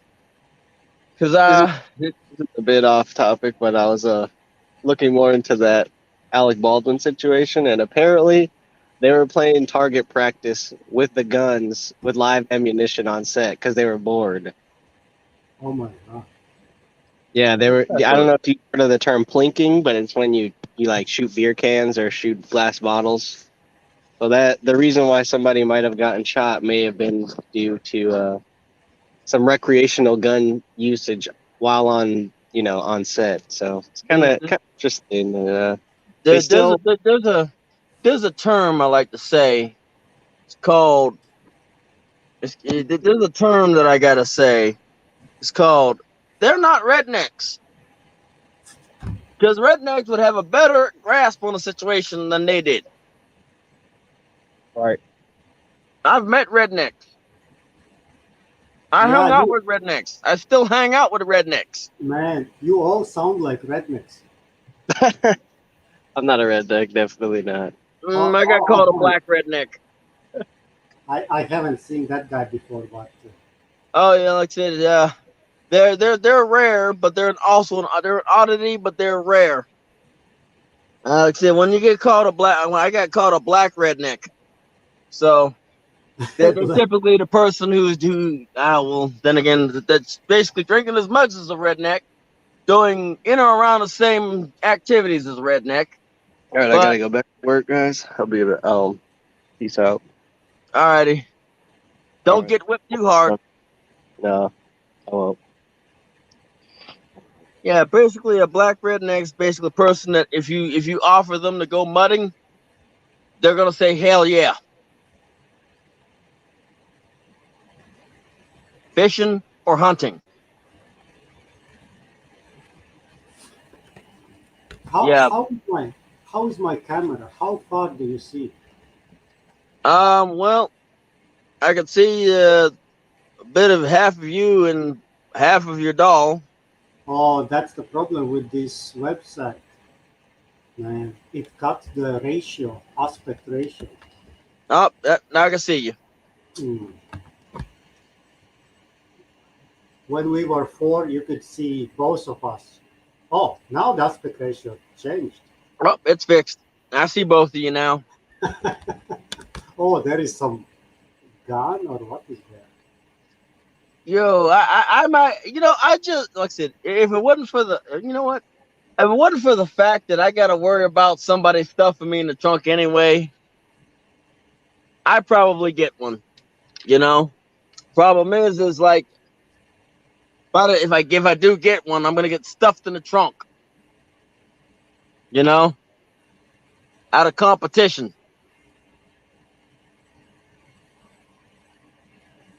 Hey, look, I caused a lot of issues on my channel with just by talking trash, talking trash alone. I started some issues. This, now I've got a somebody who wants to stuff me in the trunk. just because apparently I'm cute looking. Yeah. This is pretty much what my deal is. On one side, in American women, I've got to deal with getting screwed over by the court system. On the other side, with the foreign women, I'm probably going to get stuffed in the trunk. Have you heard about this? That get some Eastern woman and bring her to USA, and she will cook for you, she will clean for you, that kind of shit. Oh well, till she figures out about the laws. See, till she figures out about the rules, the laws and regulations in America that are generally designed to screw an American over. I am one example. I brought a bitch from. Oh, I better not say that. This is called Shit Hits the Fan. I brought my woman from Ethiopia, and she was very good, but the society changed her very quickly. Exactly. American society changes women. That's why that I'm gonna make them. You gotta make them work for it. You know. You want a good woman, you need to go to Ethiopia and stay there. Exactly. Then it's like it could. And no matter how much he begs, pleads, cries, don't bring her home. Do not bring her to your home country. Ooh, I got plain tonic water.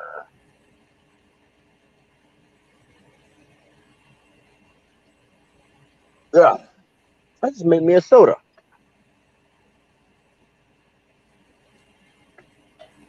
The other guy, what's your name? Me, I'm Red Pill in the Wind. Tico Trends on the right side of me. Ugh. What's up with him right now? He's like, I'm on my 10-hour for. I'm a truck driver. I'm on my 10-hour. I'm just enjoying my 10-hour. Basically, tomorrow I've got to decide. I got to basically hook up to this trailer and get as far up to get as far as I can in a matter of about 11 hours. Try to at least get to Ohio. I'm in Kentucky. Like that's like closer to the Midwest, but on the east side of the Midwest of the United States. But yeah, I basically got to go north and then east of the United States and then back and further up north. Well, man, drive safe. There are so many bastards on the road. Oh, you have no idea. I had somebody try to brake check me once during a snowstorm.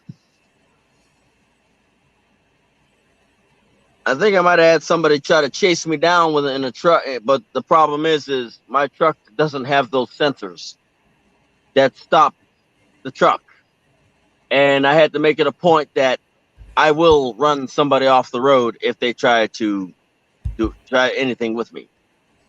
They get the point real quick.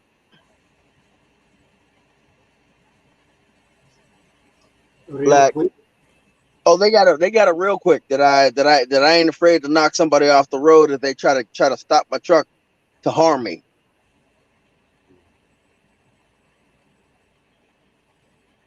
Well, they learned, because as soon as the person saw me almost run one of their friends off the road, they kind of backed off. I mean, they kind of like got out my way and let me go.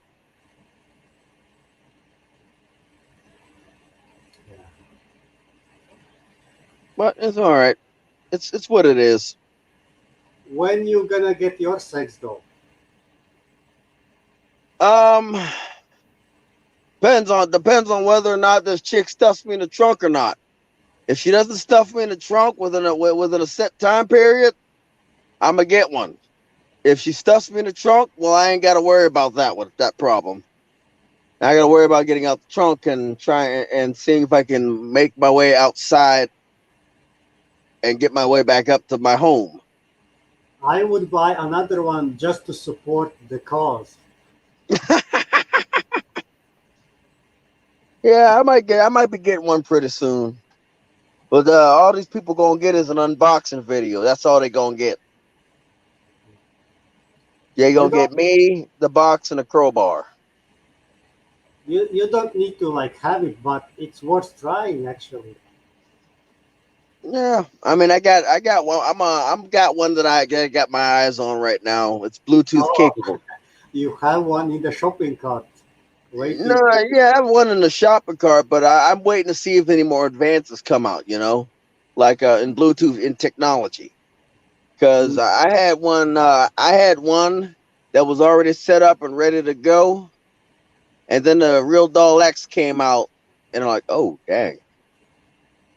I'm gonna wait. I'm gonna wait to see what else they're gonna bring out, because they making plans. They're making big plans. They are making plans, and I like those plans. Oh, MGTOW Cowboy. Who's the guy at the top left? Well, I don't know. Maybe that's me. Could be me. Yeah, that's you. What about the other guy? He been quiet for quite some I don't know. He's probably on the phone with his girl. You know what? I'm gonna mess with him. I know he's not married, but I'm gonna mess with him. He's on his phone with his wife.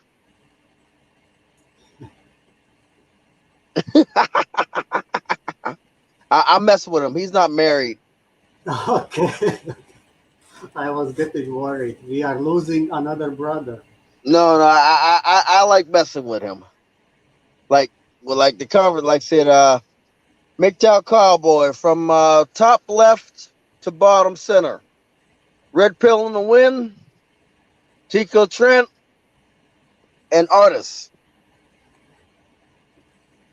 But yeah, I like mess with him. We pick with each other. Like when I call, or when one of us calls, he basically says hello ugly, and I say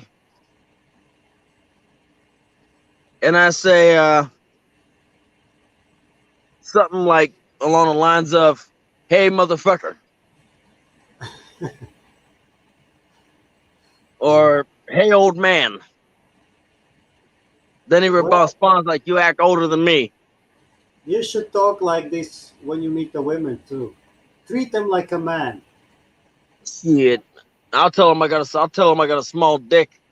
Get him the fuck away from me. Of course, then again, that bluff only works, but for certain women, not for one that's already seen it. Yeah. I tried that, but problem is like one night during the one night during a DC debacle, I was activated, and apparently somebody decided it was a good idea. Somebody got into my room and basically played pornography games. All right, Mickey, I think you've had enough to drink. So I think it's time for you to go to sleep, Mickey.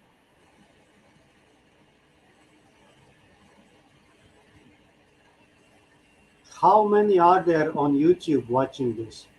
So far 4. I'm assuming it's Billy the Goat, Mickey Farley, and Jim McIntosh, and MGTOW Cowboy. I think Jim yeah.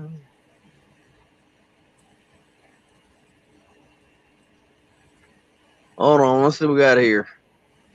Yeah, I was thinking about 4. I'm only assuming here, so I'm probably an ass. Like, hey, Goat's here. Billy the Goat's here. Welcome.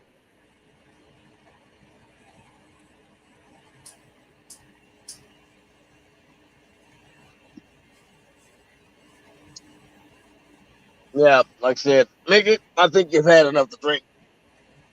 Me? Time for you to go to sleep. No, somebody in the chat. Man, so I need to open YouTube too. to follow. Like I typically let these people talk until they go too far, you know. Yeah. They know, like I said, they know when they for the most part, most of them know when they've gone too far.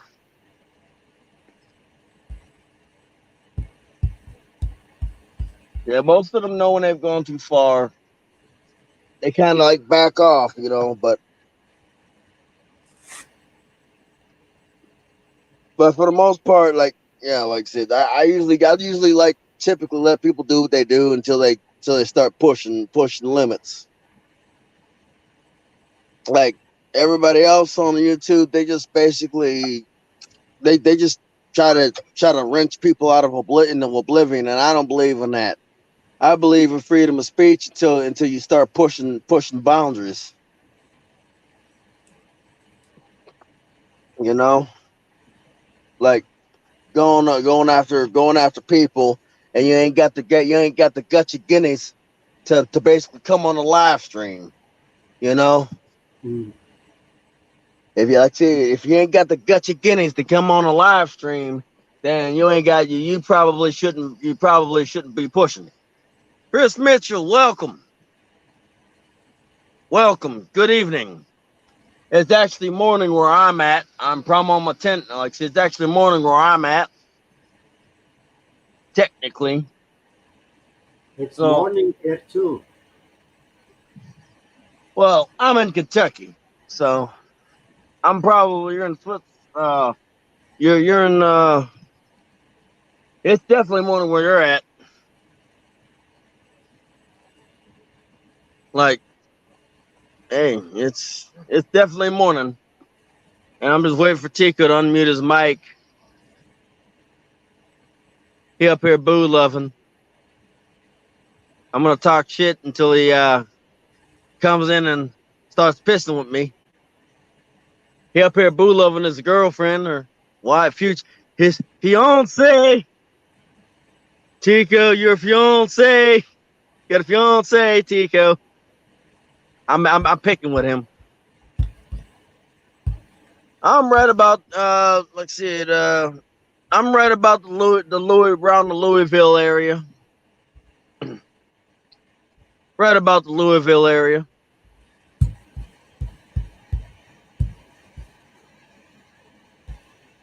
Brother Billy. Chicago, Chirac, Illinois. Hey, look here. I just call it what it is. It's called Chirac, Illinois. Chicago, Chirac, Illinois. Yep. Hey, look here. I just call what it is. It's called Chirac, Illinois. Anyone here? Chirac, Illinois. Yep.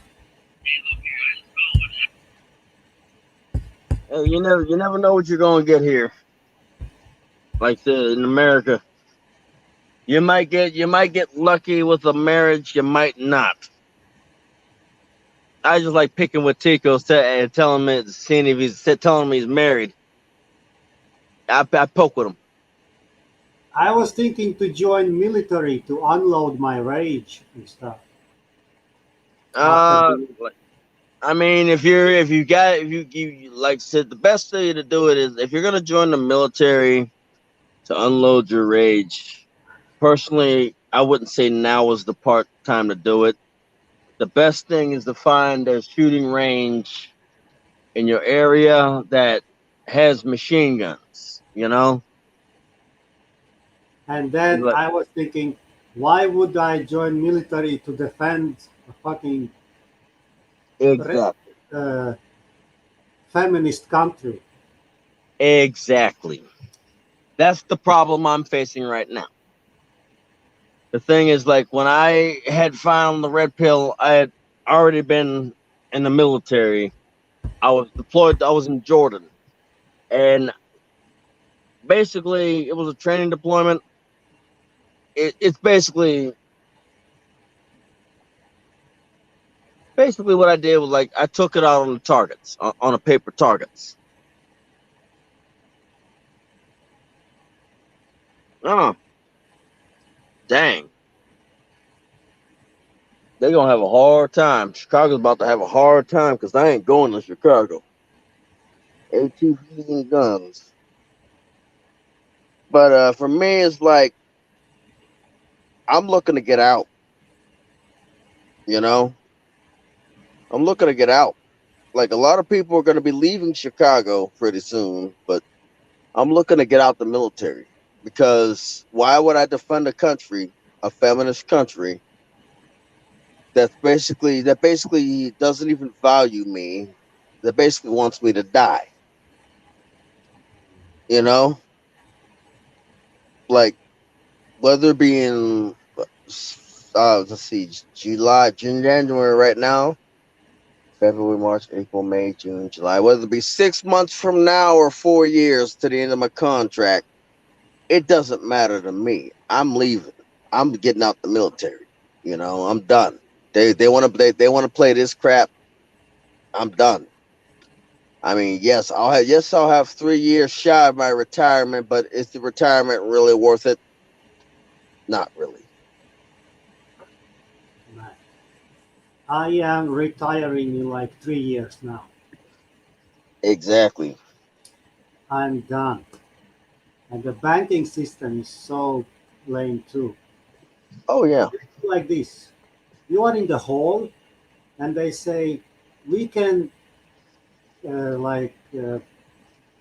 give you some dirt to get you higher in the hole. But to do that, you need to dig yourself 2 feet extra down. It doesn't cover. So they just basically bury you alive. Yeah. So they just bury you alive and make it seem and just doll it up to something pretty, right? Throw pretty red ribbon on it and throw some perfume on it to bury you further alive, to bury you deeper. Yeah, no wonder no man wants to screw women in your country. You know? You know, no wonder no man wants to screw a woman in your country. But the majority is simps, man. There are so many simps. I'm sick. Let them die. Let them drown. They'll either learn the hard way or they'll learn vicariously through somebody else or multiple people. Because what's going to happen is they're going to drop eventually. What's going to happen? They're going to drop. I mean, when one of us leaves the game of dating and marriage, they got a plenty of people to replace us. You know, let them people have it. When, like I said, when the hordes of the barbarians come knocking at the door, let the barbarians have it. You know, just say it's all yours. Enjoy. I'm moving out your way. I'm not even gonna freaking pick up a sword to defend you. Like you said, eventually they will join us. Mm-hmm. Either that or they'll be 6 feet under. Yeah. Or behind by 6 by 12.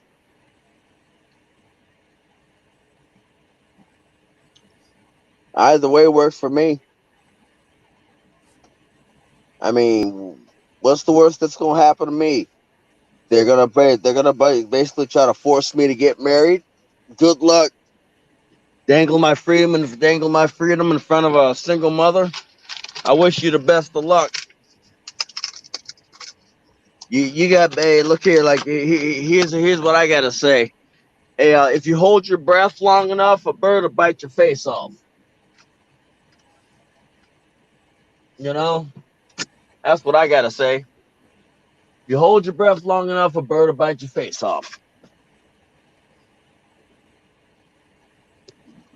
That's pretty much my philosophy is. You expect me to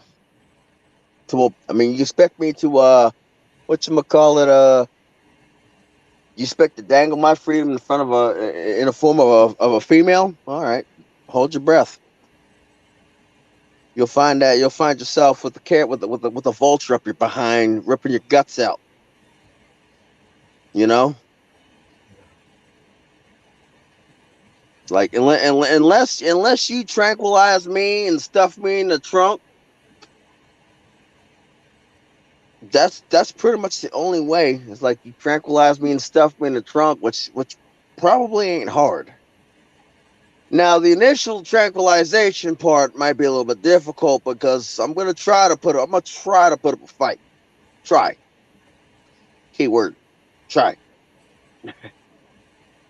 But once that tranquilizer kicks in, yeah, it's gonna be a little difficult. It's gonna be a bit difficult because tranquilizers are kind of hard to fight against going to sleep. I might get 1 or 2 shots in, but they might be all airball. They might be just swinging at the air. But maybe one of them will connect. But other than that, they ain't gonna get me without no tranquilizer darts. That just ain't gonna happen. Because I ain't gonna make it easy on them. Hell, that's the last thing I need to do. You gotta show they gotta show devotion now. Do you watch any other Red Pill channels? I do. I do. I watched this gentleman of MGTOW Savior. Like he tries to help people as much as he can. I watch Old School Tony. I watch Hammer Hand, Quiet Earp.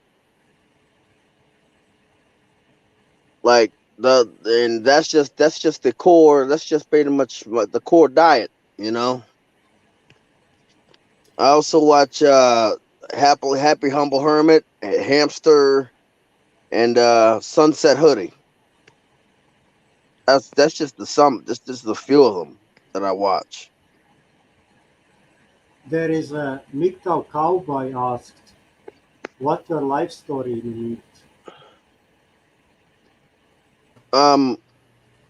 Well, Art's life story is like he's been through a divorce, you know.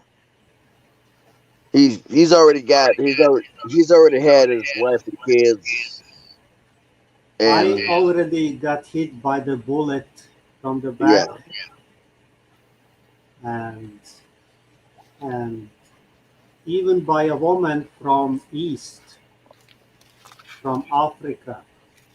Even that woman can betray you. yep, So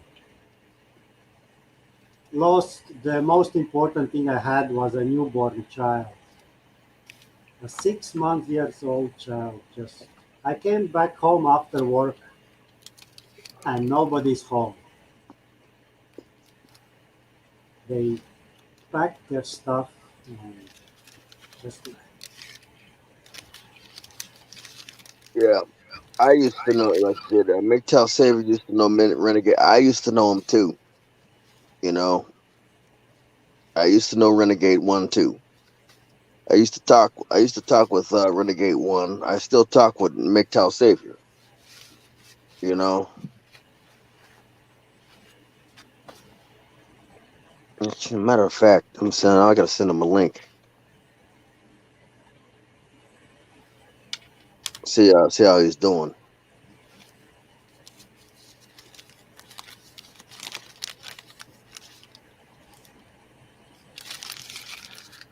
Good evening, good morning, good afternoon, good whatever, gentlemen. How you doing?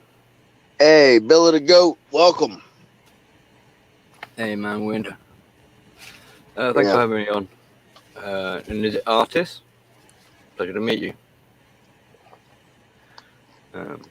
Sorry to hear about the shit that you've been through, man.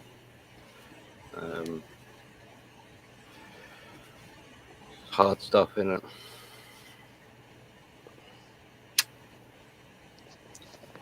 Yeah, I'm like, for me, I count my blessings that I've never been through that. Every single day. I'm gonna pour some ramen. But MGTOW Wind, you Yeah. are twice the age of me. You have Yeah, I'm 34 years old and never been married. Don't got no kids. And it's like,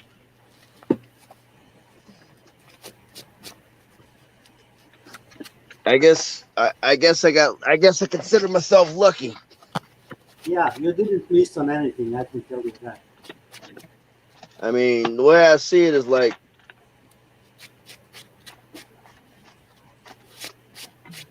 a lot of these women ain't got no souls. I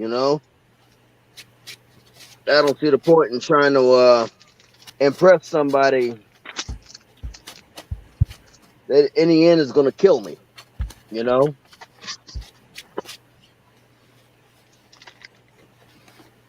In the end, it's gonna probably try to kill me in the first daggone place.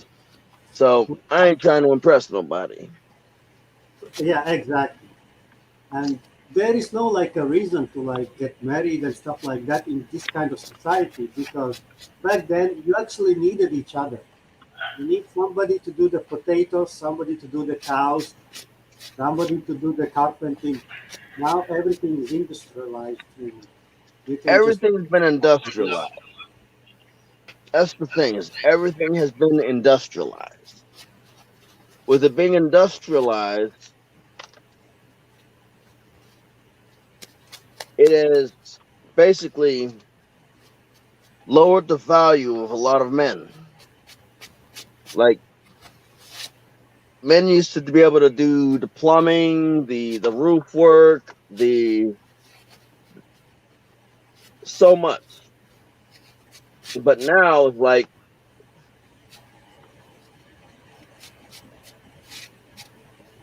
they all they got, everything's at the slip of a phone call. yeah.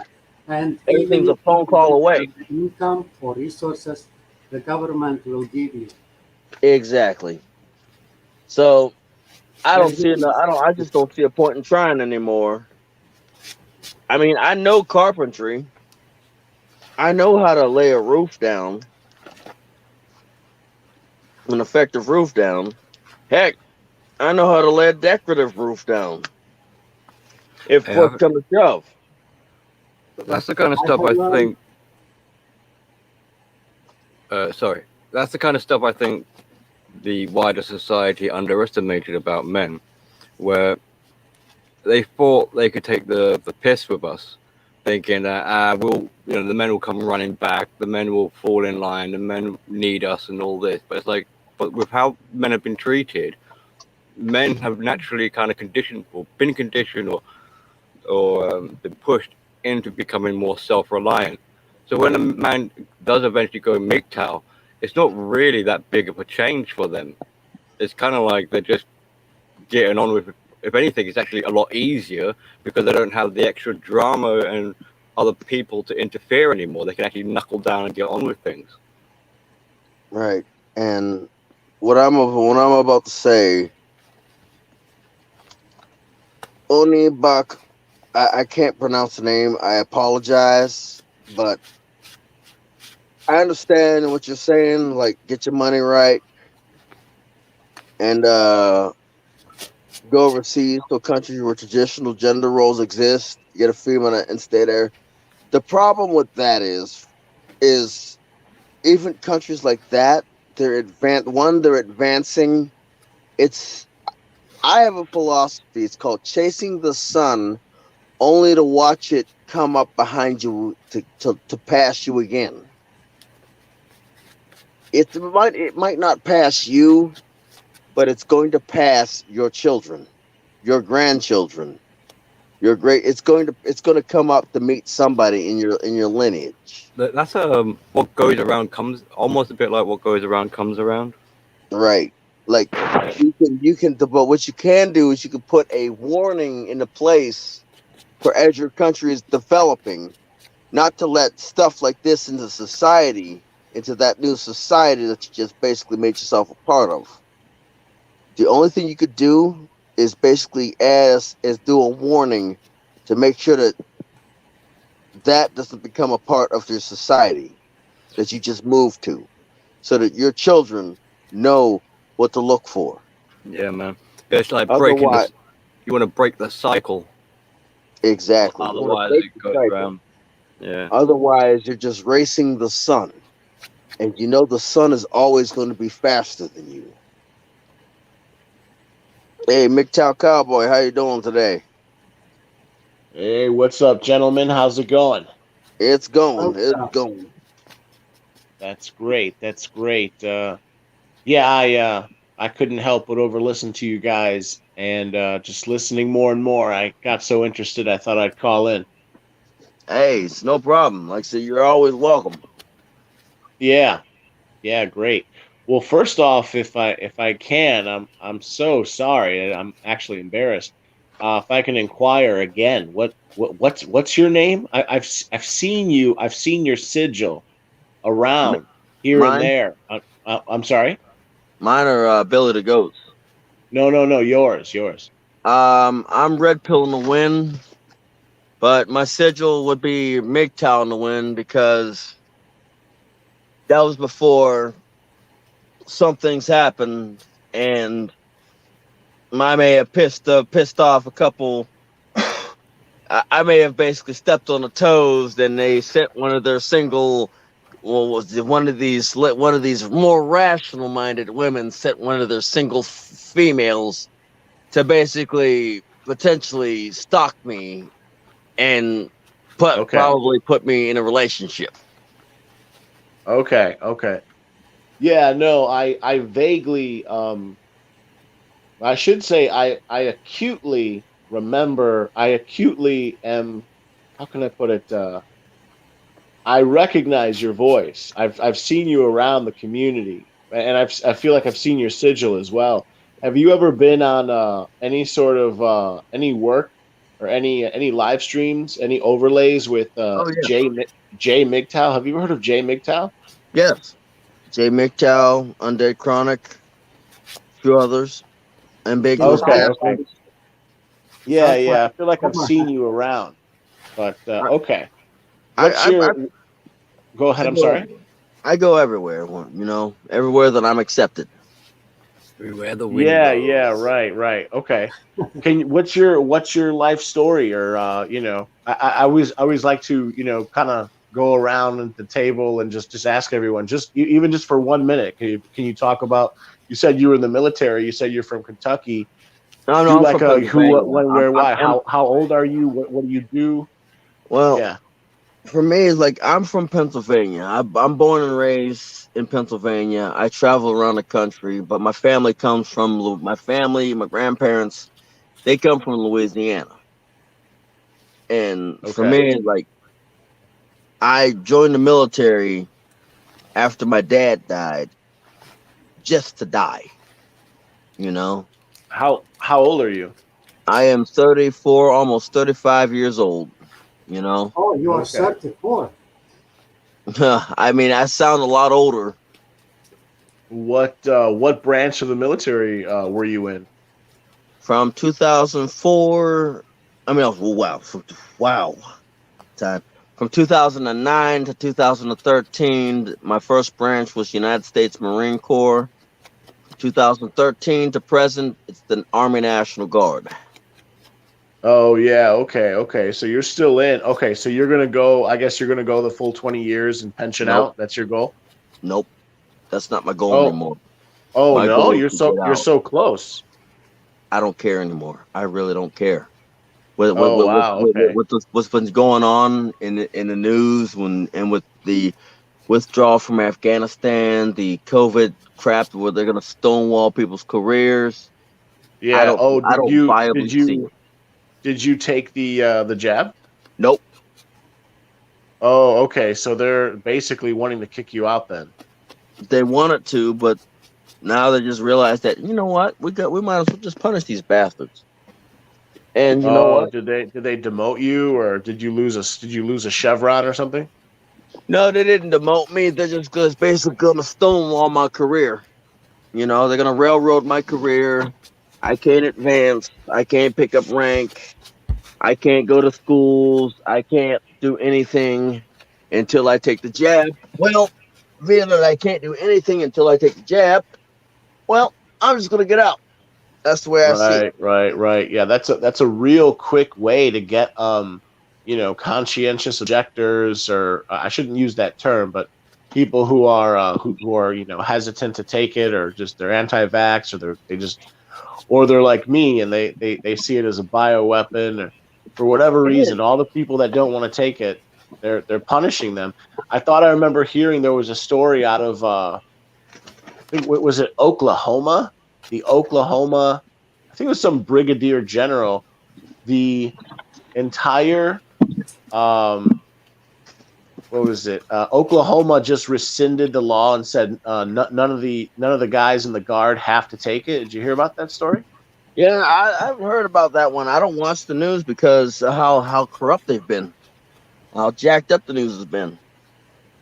Yeah, right. Not that I trust the news, but it did make the rounds. Apparently, the so many soldiers, so many NCOs, or non-commissioned officers, in what's it called again? How did you word it? It's technically under the Army. It's the Army National Guard. Is that right? Yep, Army National Guard. Okay, yeah. Even though it's the state guard, but it's under the Army. I don't know how that works, but yeah, the state guard, or the whatever, Oklahoma National, the Oklahoma National Guard, apparently had so many soldiers that refused to get it, that the top general who controls the entire Army National Guard of that state, he had to change the law. He rescinded it and said, no, it's okay. You don't have to get it. We won't kick you out. When at first they were saying that they are going to kick you out, and so it was this whole debacle. But it just goes to show if enough people stand up, the military, the government, the military, they just back already down. Been done. Yeah, but the damage has already been done. Yeah, no, I know it's terrible. I'm starting to feel it. I'm starting to feel it myself. There's a MGTOW guy. Have you guys ever heard of Polska Bob? I have not heard of him yet. Has anyone else here heard of Polska Bob? Yeah. Okay, yeah. I've met him multiple times. I'm talking to him right now as I'm talking to you guys. I have his phone number. He has my phone number. We've met in person multiple times. He so him and I are both from the Chicagoland area. And 4 days ago, our mayor, Lori Lightfoot, this crazy fucking woman who looks like Beetlejuice. I was just about to say, yeah, she looks like Beetlejuice. She just put this mandate in place where from now on, if you want to go to a bar, restaurant, theaters, other venues, you gotta show a vaccine passport. I'm not vaxxed. I refuse to get vaxxed. So now I have to drive like 4.5 miles west of where I live, so I can leave the county and go into the adjacent county. And once I get into that county, I don't have to show proof of vaccination. Here's what you do. Basically, what you do is you let your what type of property you got? Apartment? Or a house? Yeah. No, I rent. So I live in Franklin Park, Illinois, which is it's not even a first ring. It's like a second ring suburb of Chicago. So, I can either drive 25 minutes. I could either drive 20 minutes east into Chicago, or I can drive 4 or 5 minutes west, and I'm already in DuPage County. In DuPage County, there's no vaccine mandate. Well, what I think it is like most of Oak County.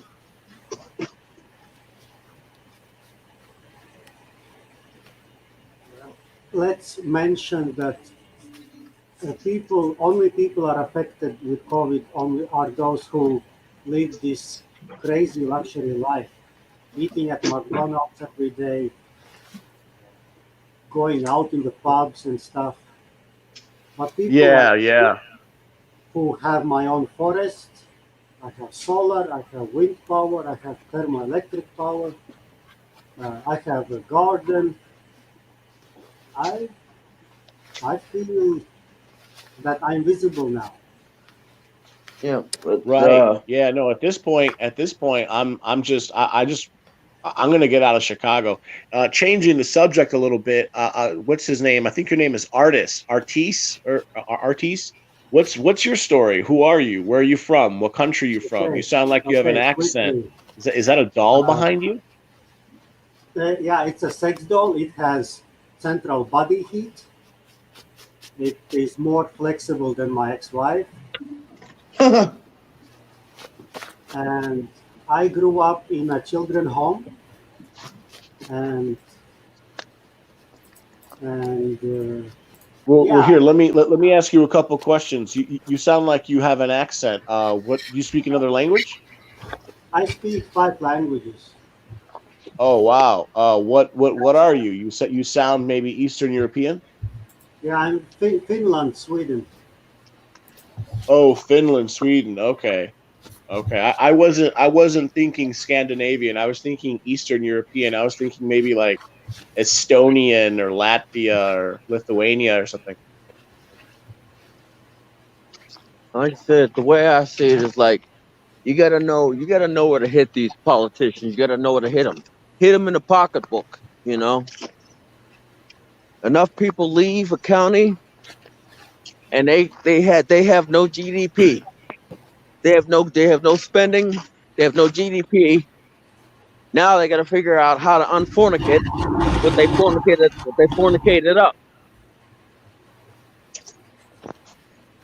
Yeah, no, I don't know, man. I have a new guest. I'm sorry. Truth Like, Truth Live. Oh. What's your truth? hey, What's up, man? How you guys doing, man? I'm alive.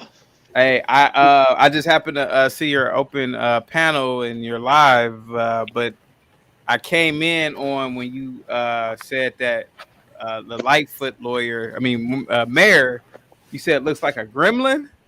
Beetlejuice. Oh, Beetlejuice. You know Beetlejuice.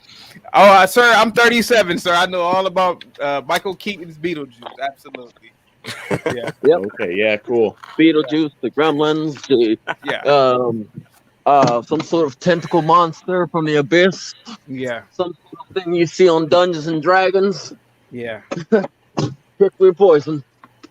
Some sort of poisonous mandrake root. Some sort of screaming plant from Harry Potter. Yeah. So what are you guys talking about, man? You guys were talking about leaving Chicago. Why do you want to leave Chicago? Live in Chicago. Well, I don't live in Chicago anyway, so I'm just saying. No, I live in Chicago. Chaotic Truth Live. Yeah, that's your name, Chaotic Truth Live. What's your story? Are you a MGTOW or like a red pill guy, or are you just a gentleman crawling around the internet right now, or what? Sir, I'm just a gentleman that let me be completely honest with you, man. You know, at one point I thought I was a guy experiencing the universe, but then I realized that I'm the universe experiencing a guy. I don't necessarily do manosphere topics or MGTOW topics or red pill topics. I do topics that people just like, and they just happen to be red pill, MGTOW, and manosphere topics. Well, and I do a lot of trending topics. I analyze those types of videos, guys. You know, feel free to come to my page, which is the Chaotic Truth Live. I talk about mental health issues. I did an 8-hour live stream on Antonio Brown. I do relationship topics. A lot of people come there for relationship advice. I do a lot of red pill topics. I advise. I have a lot of younger dudes who watch me, and I give them dating advice on what type of women to properly date and vet. I do a lot of topics on the nuclear family, how the nuclear family needs to be strengthened again and promoted to fix America. I don't know how it is where Artis is from, but Artis in America, the family structure is broken. You know, because people aren't getting married anymore, and people don't have conservative values. But I do a lot of different things. When I talk about science, I talk about all types of stuff. Makes out cowboy. Go ahead. Where excuse me, where are you from? Where are you from, Chaotic? I'm from the great state of Ohio, sir. Oh wow, okay, yeah, good. Yeah, I'll be pulling through there shortly enough. To answer that question quickly, yeah, I just wanted to say, yeah, no, I was born and raised in Chicago. I went to university in South Dakota. Oh yeah. And then once I graduated, I moved back. I don't know. I guess for a while I thought like, oh, you know, I'll just live here in Chicago forever. Chicago's awesome. I love, you know, I'm used to the city. And then, let's say just over the last, like, I don't know, 5 or 6 years, the situation, in my opinion, has become untenable. For example, my sister, her husband, their 2 children, and then almost immediately after that, my mom, all of them moved to Denver, Colorado. Yeah. And my brother-in-law, before he left, he pulled me aside. He said, "Joe, you know, I recommend if you buy some property, don't buy in Chicago." And he just related to me that, you know, everything's expensive. Real estate prices are just skyrocketing. Yeah. Property taxes are becoming, again, untenable. Like, for example, earlier last year, let's say 6 months ago, I was looking at property. I'm almost at the point where I'm ready to buy my first like multi-unit investment property, and I was looking just over the border in Indiana. So like Lake County, LaPorte County, Porter County, right over the border, not even an hour, 40 minutes just east of Chicago. You can get a nice house for $100,000. You couldn't touch a house like that in Chicago for maybe under 300, maybe in some areas under 400. Yep. How's a guy like me going to buy a house for $400,000? I can't afford it. Yeah. Yeah. So yeah, we talk about a lot of economics and, you know, the housing market on my channel as well. And you are correct, man. You know, these are definitely good questions, and it just shows you where America is gone. And a lot of people are leaving California for that very reason and going. You are aware of that, right? Yeah. So like, I think, what is it? I mean, I don't know all of them. I think I know the top 3 or 4. The top one again is New Jersey. Yeah. So we got like New Jersey, New York, Illinois, and California. Here's a fun statistic for you guys.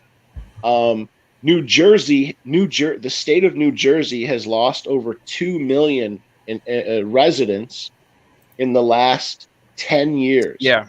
I'll say that again. New Jersey has lost over 2 million people in the last 10 years. If you average that out, that's 200,000 people every single year are leaving New Jersey just because of the taxes. Yeah. So like right before Chaotic, right before you had joined the stream, I was asking the gentleman who's hosting it, the guy in the top left corner, where he's from. He says he's from Kentucky. I asked him what part of Kentucky. No, I'm from Pittsburgh, Pennsylvania. I'm in Kentucky. I'm a truck okay. driver. I thought you were currently residing in Kentucky. Not yet. Oh, not okay. You're in Pennsylvania. Okay. No. Yeah, I was just at. Yeah, okay, I'm taking my 10-hour in Kentucky, because tomorrow morning I've got to go as far east as I can to get this load delivered to Jersey. Oh, you're a trucker like me. I didn't know that. Yep. Oh, no shit. Okay, cool. Good for you. Yeah, it's probably one of the most lucrative fields, like with the money. Yeah, especially if you don't have a family too. Yeah. Yeah, over the road trucking, it can be very lucrative, especially if you try to matriculate to a higher level, like actually owning your own truck. then I'm not kidding. You could there's like, you know, sappy old guys in their 50s and 60s that walk around in overalls. You wouldn't know they're actually millionaires from trucking. Yep. But anyway, just to finish that idea, yeah. I mean, long story short is like chaotic. Right before you had joined the stream, you know, I was going to join the stream and I was going to talk to like Artis and all these guys about like how I think that they MGTOW type men, we should essentially band together, buy small parcels of land in, for lack of a better term, like the country, you know, suburban or even more like Extremadura, like more how can I put it?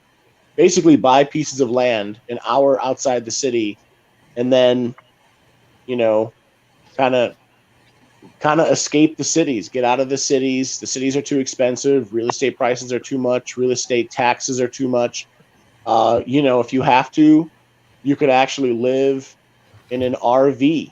You know, if you absolutely had to, and if you have a piece of land, even like a half an acre, you can buy a half an acre for $1,000 in some places. And my just, advice you know, to you: yeah, go ahead. to either Kentucky or Tennessee, because Kentucky you pay your property Tennessee taxes in the beginning. I agree. Tennessee, man. I hear Tennessee is great. Like all these places, man. Texas, Tennessee, Florida. I mean, I'm sorry to say it. Most of them are in the South. Also, I would also basically I would buy land in the wilderness, like far back in the sticks, you know, like in the sticks, out of the way of any road, of any public places, and like build what you can there. Like if you're gonna group together with people who have a medical experience, computer experience, and all these other things. No less than a bachelor's or an associate's degree. Well, the main reason why you should buy a property is because so that you can get experience. I don't have the right English word, but when you live like in this, the way people live today, they are going down the evolutionary tree. When you have your own property, you are working on things, you are learning, you automatically acquire skills because you have to. Exactly. Hey guys, I'll be back. How long? I'm sorry. How long will you be cammed up? Man, for me, it's usually till I run out of hours to kind of spend on my 10 hour, because I'm only about an hour and 36 minutes in to my 10 hour. Guys, I'll check in on you if you still are up. But thank you for allowing me on the panel, and good to meet you guys. Hey. Guys, check out the Chaotic Truth. Artists, have a good one. Big Bob Cowboy and Red Pill Win. I will definitely check you out. I'm the Chaotic Truth. Have a good one. 10-4. Billy, you here? Yeah, I'm still here. But like for me, like that would be like Kentucky. I would buy it in the sticks. The reason for being in that is like you have control over the resources. You know, did you know that there's iron in the soil just about everywhere in the country in America? I didn't know that. Like if you take soil and you dry it out, you put a magnet inside of a latex glove or some sort of glove, and you basically circle it around, you will pick up magnet filings. There's iron in your cereal. You could do that with your cereal. Exactly.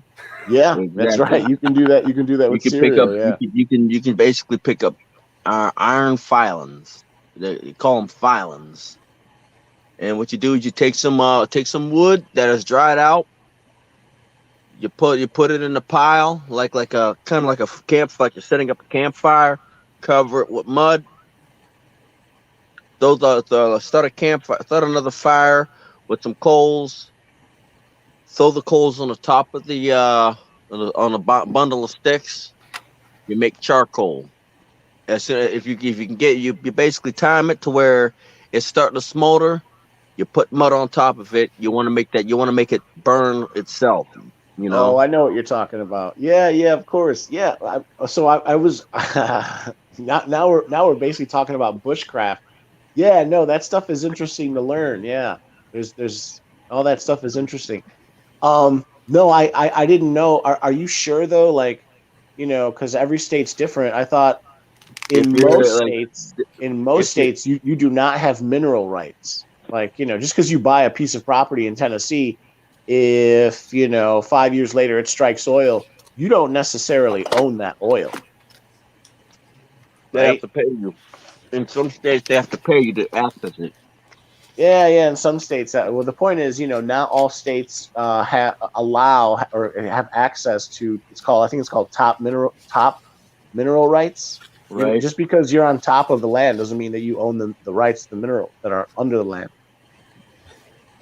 Like I'm gonna address some of the comments. Hey, I need to answer this one because I am the owner. Oh, nice. Man. I'm gonna address some of these comments there. What is he saying? Rubbing off? You cannot compare this to rubbing off. Man, rubbing off will dehumanize you eventually. You are not, with sex dolls, you actually need to work out. Your body needs to work, and eventually you're gonna be in sync. The thing is, the benefits. I'm going to talk about the pros and cons of both. You don't have to talk to her, You don't have to give her a name. Right. I mean, I'm going to talk about the pros and cons of jacking off, abstinence, and sex doll. The pros of abstinence is, well, just basically you're not touching yourself or not doing anything. The pros of abstinence is like you're just basically it's basically no fap. You basically if you're able to be disciplined enough, to focus enough, to basically partake in that, you're basically able to distract yourself from your biological needs. You're basically testing yourself. It's a constant test. The cons to no fap is, the way I see it, I'm not a biological expert. I'm not a human psychology or any type of expert. I'm not anywhere near medical personnel. I'm a truck driver and a guardsman. The only medical training is combat life safety. The cons to no fap is the second you get your rocks off, it better be in your hand, because if it's inside of a woman, it's gonna screw your head up. Now, jacking off, rubbing one out. The pros to that one, well, it's just basically that. You just basically bust nut in your hand. Maybe one arm mythically. You might end up like the stereotype Coomer, if you actually believe that nonsense. The pros on it is that you're basically getting it out before a woman gets it out. Now the cons are, I've been doing this stuff for freaking years. I've been rubbing one out for years. And my personality has taken a huge crap. I'm dark, I am morbid, I am macabre. My sense of humor is macabre. My sense of humor gets Tico phone calls. My sense of humor gets everybody who's associated with me phone calls because of my macabre sense of humor. Well, now, if I can interrupt you, can I ask? Has anyone here in this chat ever either in the actual stream or anyone in the chat, has anyone ever gone no fap? I have never gone no fap. I've heard about it. If anyone here has gone no fap for, let's say, more than 30 or 40 days, speak to it. But I refuse to go no fap because it's dangerous. It's dangerous. It's like women can smell when a dude is backed up. Okay, but how does that make it dangerous for you? Who cares? I mean, as long as you're under control, That's the thing. You have to be under control. Where is the control? Like, what's the ratio? That's the question. I don't know. 'Cause- From what I remember researching, some Chinese science, some team of Chinese scientists, what they found is that NoFap is proven to elevate your testosterone. I think it was like, if I remember correctly, after 14 days or 2 full weeks, your normal testosterone, your baseline testosterone level supposedly jumps like 67% in the average man. When they took all the men, some it was higher, some it was lower. On average, and even averaging the ages. So some guys were like in their 60s, some guys were in their 20s. The average male, if you don't jack it for 2 weeks, your baseline testosterone goes up by about 67%. Yeah. Testosterone supposedly has all these positive benefits. It's good for your mind. It's good for, like, mental acuity, concentration, memory, risk taking, all these positive attributes. So technically, it's supposed to be good for you. I've watched videos where they say, like, yeah, day 50, man, I can fly.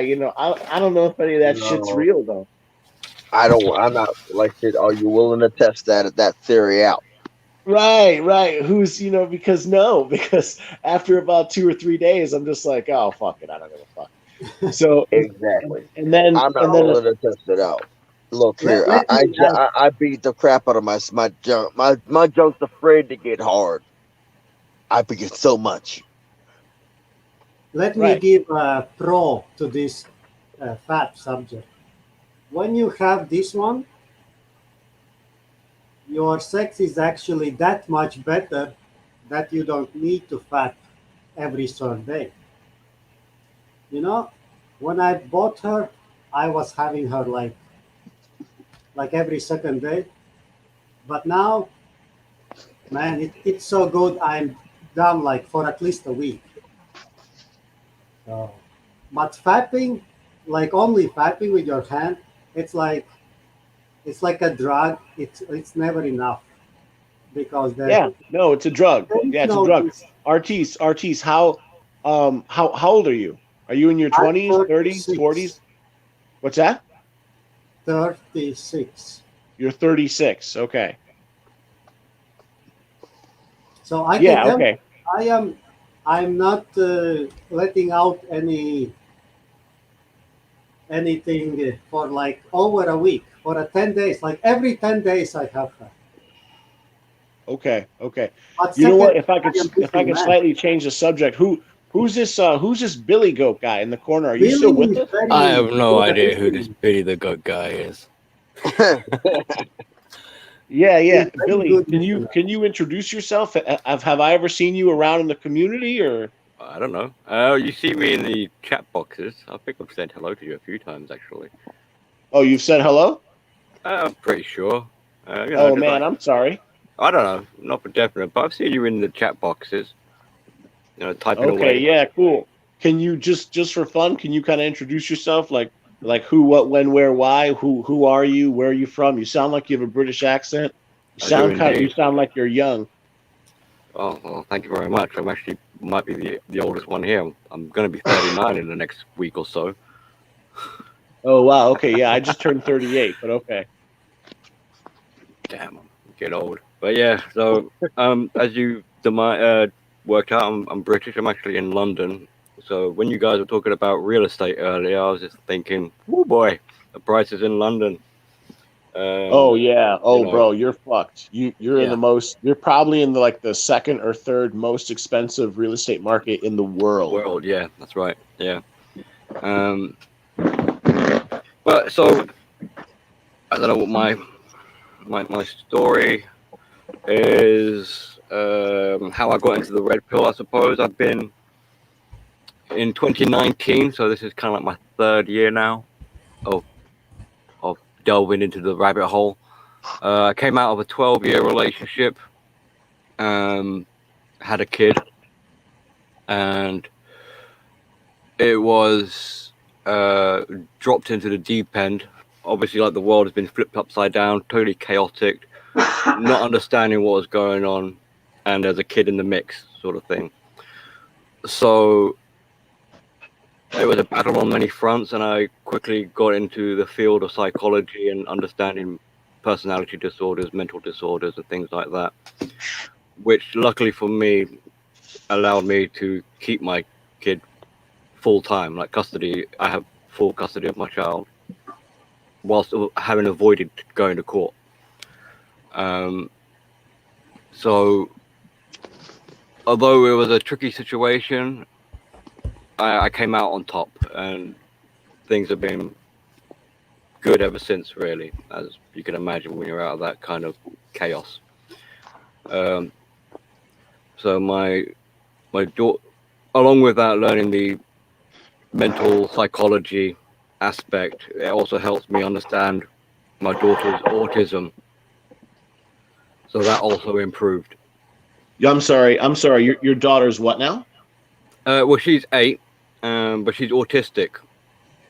So she's on the spectrum. I see. Yeah, so learning about mental disorders and mental health in general also not only help with the breakdown of the relationship, but also helping my daughter manage her own emotions. Sure. Do you mind me asking, does she have like a very, very mild case on the spectrum? Is she like Asperger's, or is she sort of heavy on the spectrum where, she doesn't really talk? Or she does talk. It's not very well, but from what we were told when she was in nursery, we were told she would never speak. So the fact that she is speaking is fantastic. I mean, she's reading, writing, her understanding is continually improving. It's a little bit jumbled and needs working on. So I think she's kind of like in the middle of the spectrum. Right. Okay. So, okay. She's got a lot of independence. She needs help and assistance, like getting dressed. Her attention is she gets sucked into things quite easily. So her attention can be at times very focused, but then when you're trying to reach her, like you're trying to speak to her, she might not be listening to you. So sometimes she's a bit like head in the clouds. But when my advice is to keep her active. One of the problems she's always she's constant. She's so energetic that it's just non-stop. One of the things with autism is like we have a tendency to get stagnant and gain weight. Right. Well, I mean, if she's glued to like a computer, then I can see that happening with her. But otherwise, she is very active. She's constantly trying to wrestle with me and fight with me, like play fighting, obviously like boxing or whatever. So, do you ever consider the idea that she possibly became autistic because of a vaccine, a shot that she's been given? No. I have my own hypothesis on this whole autism thing and like the rise in autism. I was just about to speak on that. If you want to speak on that, I thought I remember hearing autism was basically unheard of like 50 or 60 years ago. 60 years ago, it was like 1 in 60,000. 30 years ago, it was like 1 in 30,000. Now I hear it's like 1 in every 76. I hear if you serve. I was going to say, if you served in the military, I hear the children of people who were in the military, it's like 1 in every 46. So, Yeah, like, for me, it wasn't the vaccines for me. My mom had me kind of a little bit later in her in her life. Like me and my sister are about 3 years apart. She got lucky. She didn't get autism. Me, I drew the short end of the straw. My strengths are mechanical, like maintenance. Like anything with gears, turbines, pistons. I can work with. My sister, she's good with computers.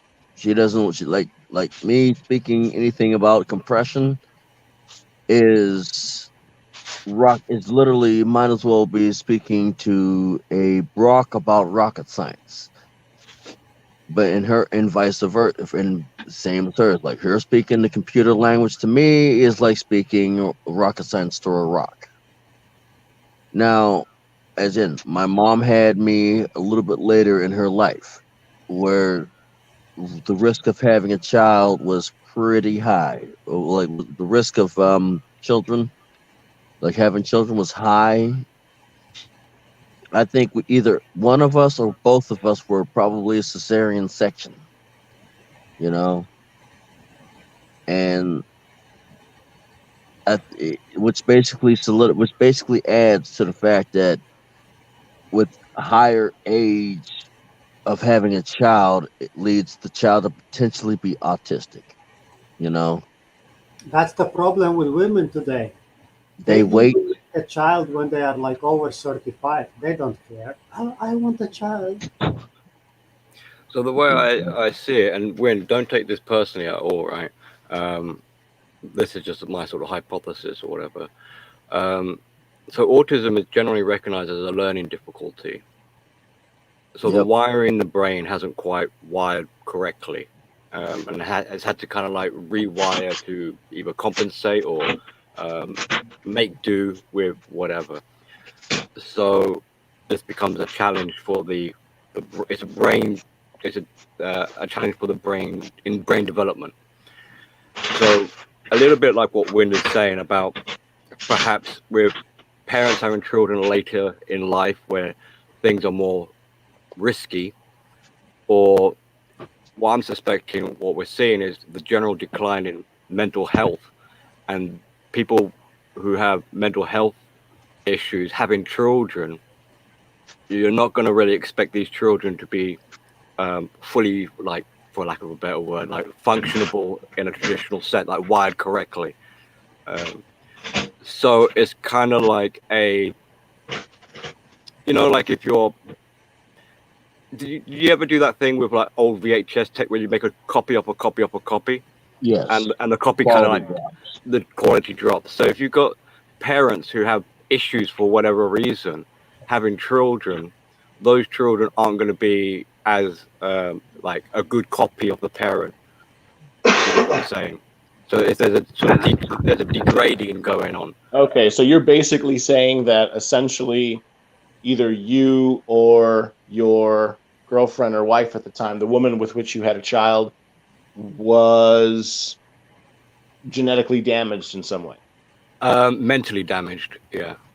Well, but you're saying that mental damage can transfer over genetically. Yeah. Okay, so genetically damaged. I suppose to some sense, and also the upbringing of the child. So if you've got parents who are like neglectful, essentially bad parents or poor parenting, they're not really going to be helping a child raise correctly. And depending on what kind of mental disorder that the parents might have, I mean, if they're someone like a narcissist, borderline psychopathy, they're not really invested in the child's welfare at all. Women consuming alcohol. Yeah. So how can you expect good parenting from people with bad behaviors? So in the critical stages of a child's development, like the ages of between what they say is about 2 and 4, if certain milestones haven't been achieved, basically that child is going to be at a disadvantage for the rest of their life. And obviously, as time progresses, you can't go back in time and fix it. So you're having to kind of like make do with the damage, or right, absolutely. If you don't if you do not properly socialize a child by the age of about 3 or 4, the child becomes disadvantaged for the rest of its life. Right. If you do not teach a child how to speak any language, doesn't matter what language it is, any language, by about age 12 or 13, they will never be able to learn how to speak. I mean, combine it with other things like if the child is being like given to daycare or has nannies all the time and never sees their actual parents, that also will add to it. Sure. So there's quite a lot of factors that can be at the detriment of the child's upbringing. Okay. So you just to be clear, you think that because of, and I'm not necessarily disagreeing with you because I actually don't even completely understand you yet. Are you saying that you think that your child might have autism because of how either you or your girlfriend was raised, or certain mental problems that your girlfriend had or something? Pretty much. Yeah. So I don't think it just so happens to happen to people. I suspect it's a form of kind of conditioning, be it from the parents or the environment or influences surrounding the child. Yeah, I'm looking at the temperature of this guy. It's like 0 degrees Fahrenheit, 0 degrees Celsius. It's at the freezing point. But she doesn't care. Hey. Yeah, right. It's not freezing in your apartment, Artist, is it? He's got his coat on. Yeah, that's wild. It is freezing. That's wild. I am going power save mode. So when I joined this conversation, I was in the basement. Oh. And basement is insulated with earth. So there it's very hot.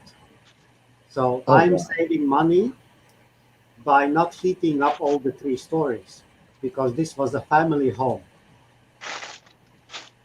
before. So now I cut the power on the 2nd, 1st floor, and I live in the basement. Well, that's effective. I just came up here for the show. Oh, wow. I mean, that's effective. Man, I save at least 50% more money. The heating costs like half salary. Yeah. Wow. It's minus 25 right now outside. So it's only 16 degrees where I'm at. That's Fahrenheit. I gotta switch it over. And I gotta convert it over. Oh, it's 14. 14 I'm doing degrees. like few animals does it. When it's cold, we go down. And when the sun comes in the spring, we go back up. Right. Like, I'm not looking forward to Tuesday because, well, if I was in Kentucky, it would be like 32 degrees as a high, 25 degrees Fahrenheit as a low.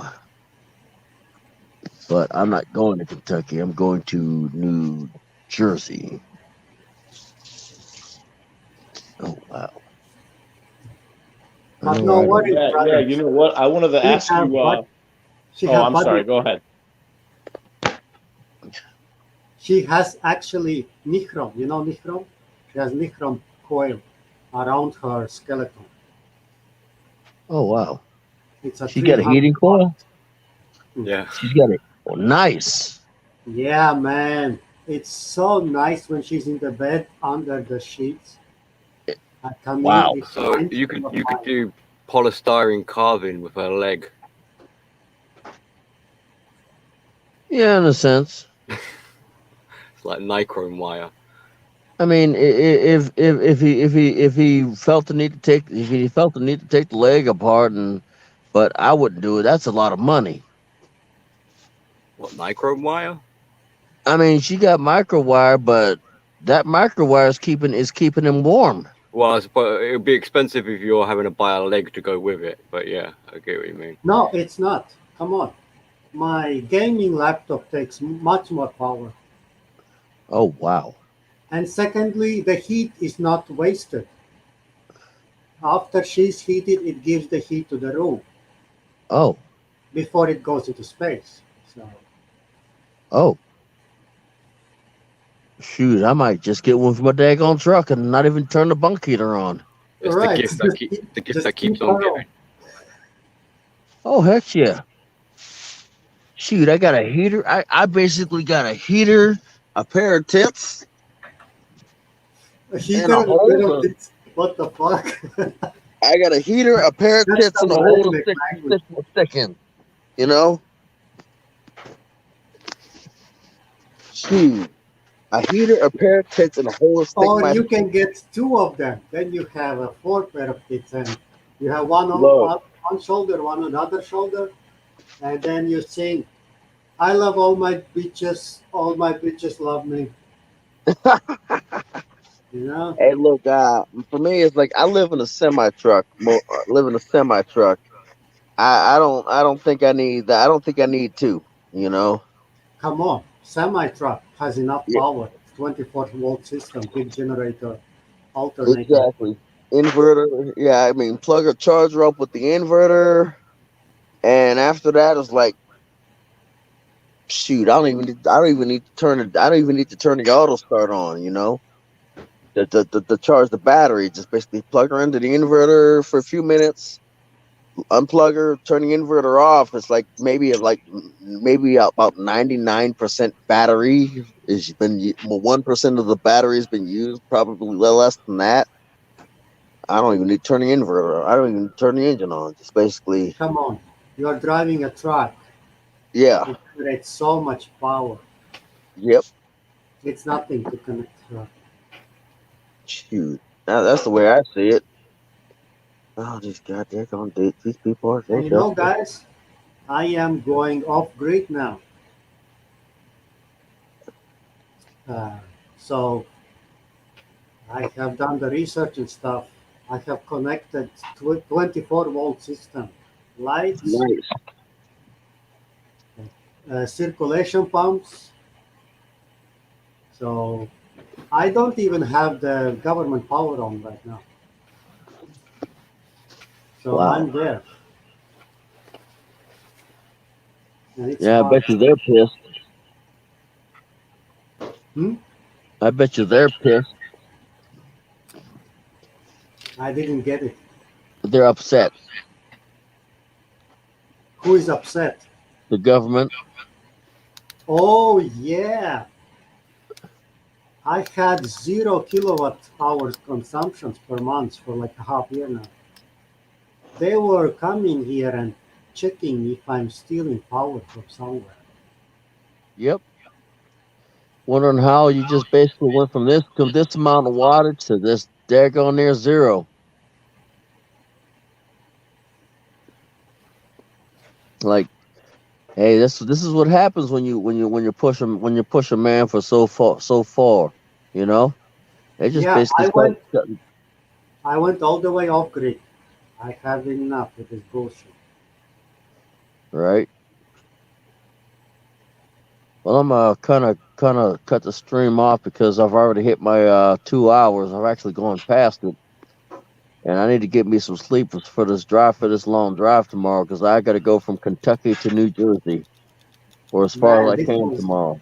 This was the Hey! Can I ask you a quick question? The trucker guy. I forget your name. Was it MGTOW Flag? Red Pill in the Wind. Red Pill in the Wind. Red Pill in the Wind. I have a quick question for you. And it's trucking related. How long have you been trucking?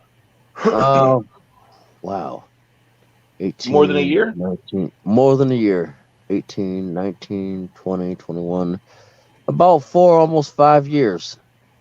Okay. Did you start with a mega carrier? Yes. I started with the mega carrier. Okay. Because the reason why,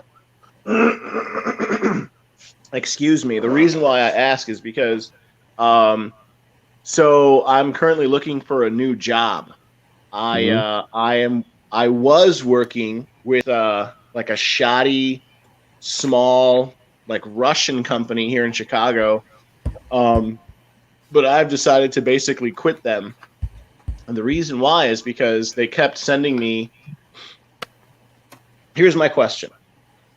They kept sending me on these runs, and like for example, one run was like whatever. I pick up 7,000 pounds of flux, and I drive from, let's say, somewhere in Kentucky all the way down to Goose. One example, Goose Creek, South Carolina.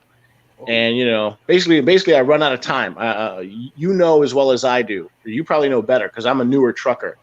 Mhm. I will run out of my time on my 11-hour clock and my 14-hour clock, and then I'll, pull over wherever, a Flying J, a Pilot's, whatever, and then I pull over. I know I'm running out, and I shut down the truck, and I know that I have to take a 10-hour break, and then when I wake up, I can finish the run, go there.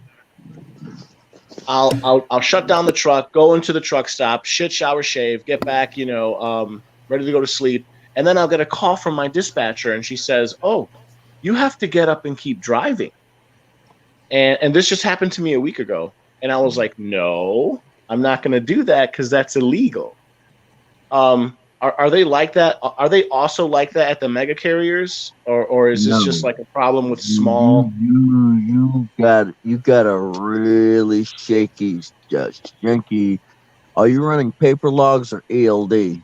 No, I'm running an ELD, and that's the problem. I'm explaining to her. I'm like, "Listen, lady." Oh, that's another problem. Like, they barely understand me because, like, they're not Russian, they're Ukrainians, and they're just like, "Oh no, the button you press the button." It's like, oh my god, you don't even understand English, lady. No, you don't ever do that. DOT pulls you into the scale house. That's what I'm Unless you're running saying. unless you're running an No, exemption, no, I don't have any then exempt permits, nothing like that. yeah, DOT pulls you into a scale house. That's your tail end.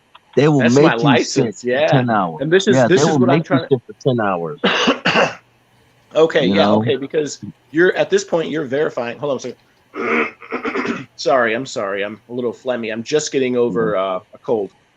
Okay, Yeah. because what you're saying right now is sort of verifying everything I've been told from every single trucker that I've spoken to. They basically all say the same thing. And I should preface this by saying I got my CDL back in 2017. Once I got my CDL, I almost immediately got a job working local, like a small 24-foot truck. Just a couple months ago, not even 7 weeks ago. Yeah. No. Yeah, 2 months ago, 8 weeks ago, I started over the road. And I've just been experiencing this where, like, come on now, especially the first week. I didn't know what I was doing. I got my CDL in 2017. Back in 2017, the ELD mandate didn't even come in until 2018. When I was trained, I was trained on what do we call paper logs. But guess what? My first week, I didn't know what the fuck I was doing. But after a week, after 9, 10, 12 days, I kind of figured out the ELD. I'm out here, and this woman's like, "Yeah, you got to get up and keep driving." And I'm like, "No, I don't. I'm going to be in the red. I'm going to be in violation. You know as well as I do, if I'm driving down the road and they're just if I cross the state border and there happens to be a way station, I can get in trouble." What's that? Yes, they're gonna crucify you. They're gonna pull you into the way station. They're gonna give you if it's either gonna expense it. What's gonna happen is you go into a way station, and they're either gonna give you class 1, class 2, or class 3 inspection. Basically, right? All three require you to send your log hours to their emails, right? So that they can look at it. Right. And when they look it's at random, them, right? Even if I'm not overweight, every once in a while they just do random inspections, right? Exactly. And when they do a random inspection, there's two things that they're looking for. They're looking for hours of service and a pre-trip inspection. If you don't have, no. I'm always good. I'm very new. This is like my 8th week now, 7th. I think I'm going into my 2nd month. No, I've whatever, every single day for the first 15 minutes, your PTI, your pre-trip inspection. I get that, but like, they look to make sure you're not running past your hours. And if you're running past your hours, they'll put you out of service, right? They're gonna put you out of service for 10 hours. And them things are them way stations. They're all surveyed. They got surveillance. Look, when I end the live, I'm gonna end the live stream pretty soon. Stick with me. I'm a I'm gonna have you look up a company. You know. Yeah, the thing is, like, yeah, I should get I should get in You can touch get with out you, of it. man. If I can give Get you out of my my email address or something, yeah, I'd like to speak with you via email or over the phone or something like that. But yeah, you basically answered my question because it's getting bad. It's getting bad. I've decided basically I'm going to quit because I'm just not going to do it. And then they yell at me afterwards like I'm a fucking criminal. And I know I'm not a Right. criminal. I'm following the law, and they know that, but they don't care because they just want me to make this deadline. Right. So, like I said, everybody, like, anybody got any outros to say? Because I'm gonna close the stream down. No, I'll just leave it at that, gentlemen. It was a pleasure. No. Stay here after the streams. Oh, I want to help you out. You know. oh, okay. Yeah, if you even just 5 more minutes of your time, I'd appreciate it. Yeah. Okay, Like, it was a good therapy. yep. Hey, like I said, I'll definitely be back next Friday. Like I said, y'all are you're more than welcome to come along. Alrighty, Billy the Goat. Yo, yeah, man. Therapy is what I'm all about. Yeah, MGTOW Cowboy, stay after the stream's done. I want to give you something to think about, man. Try to help you out. This is Red Pill in the Wind. We're gonna end the stream right here. Like I said, I'd like to thank Tico Trent for coming in, Baron Yam, past the $40. I'll take care of these problems if I can. No, apparently not. Well, I'd like to thank Pastor for $40, Eli Youngblood. I'd like to thank Jim McIntosh, Mickey. Yeah, you know what? I'd like to thank Mickey Farley as well for showing up. Billy the Goat. Let's see who else. Jim McIntosh, MGTOW Cowboy. Stay for after the stream. Chris Mitchell. And I'm just gonna call you Onibach and Mr. Forma. Thanks for showing up. Former nomadic trucker. This is Red Pill in the Wind. Signing off.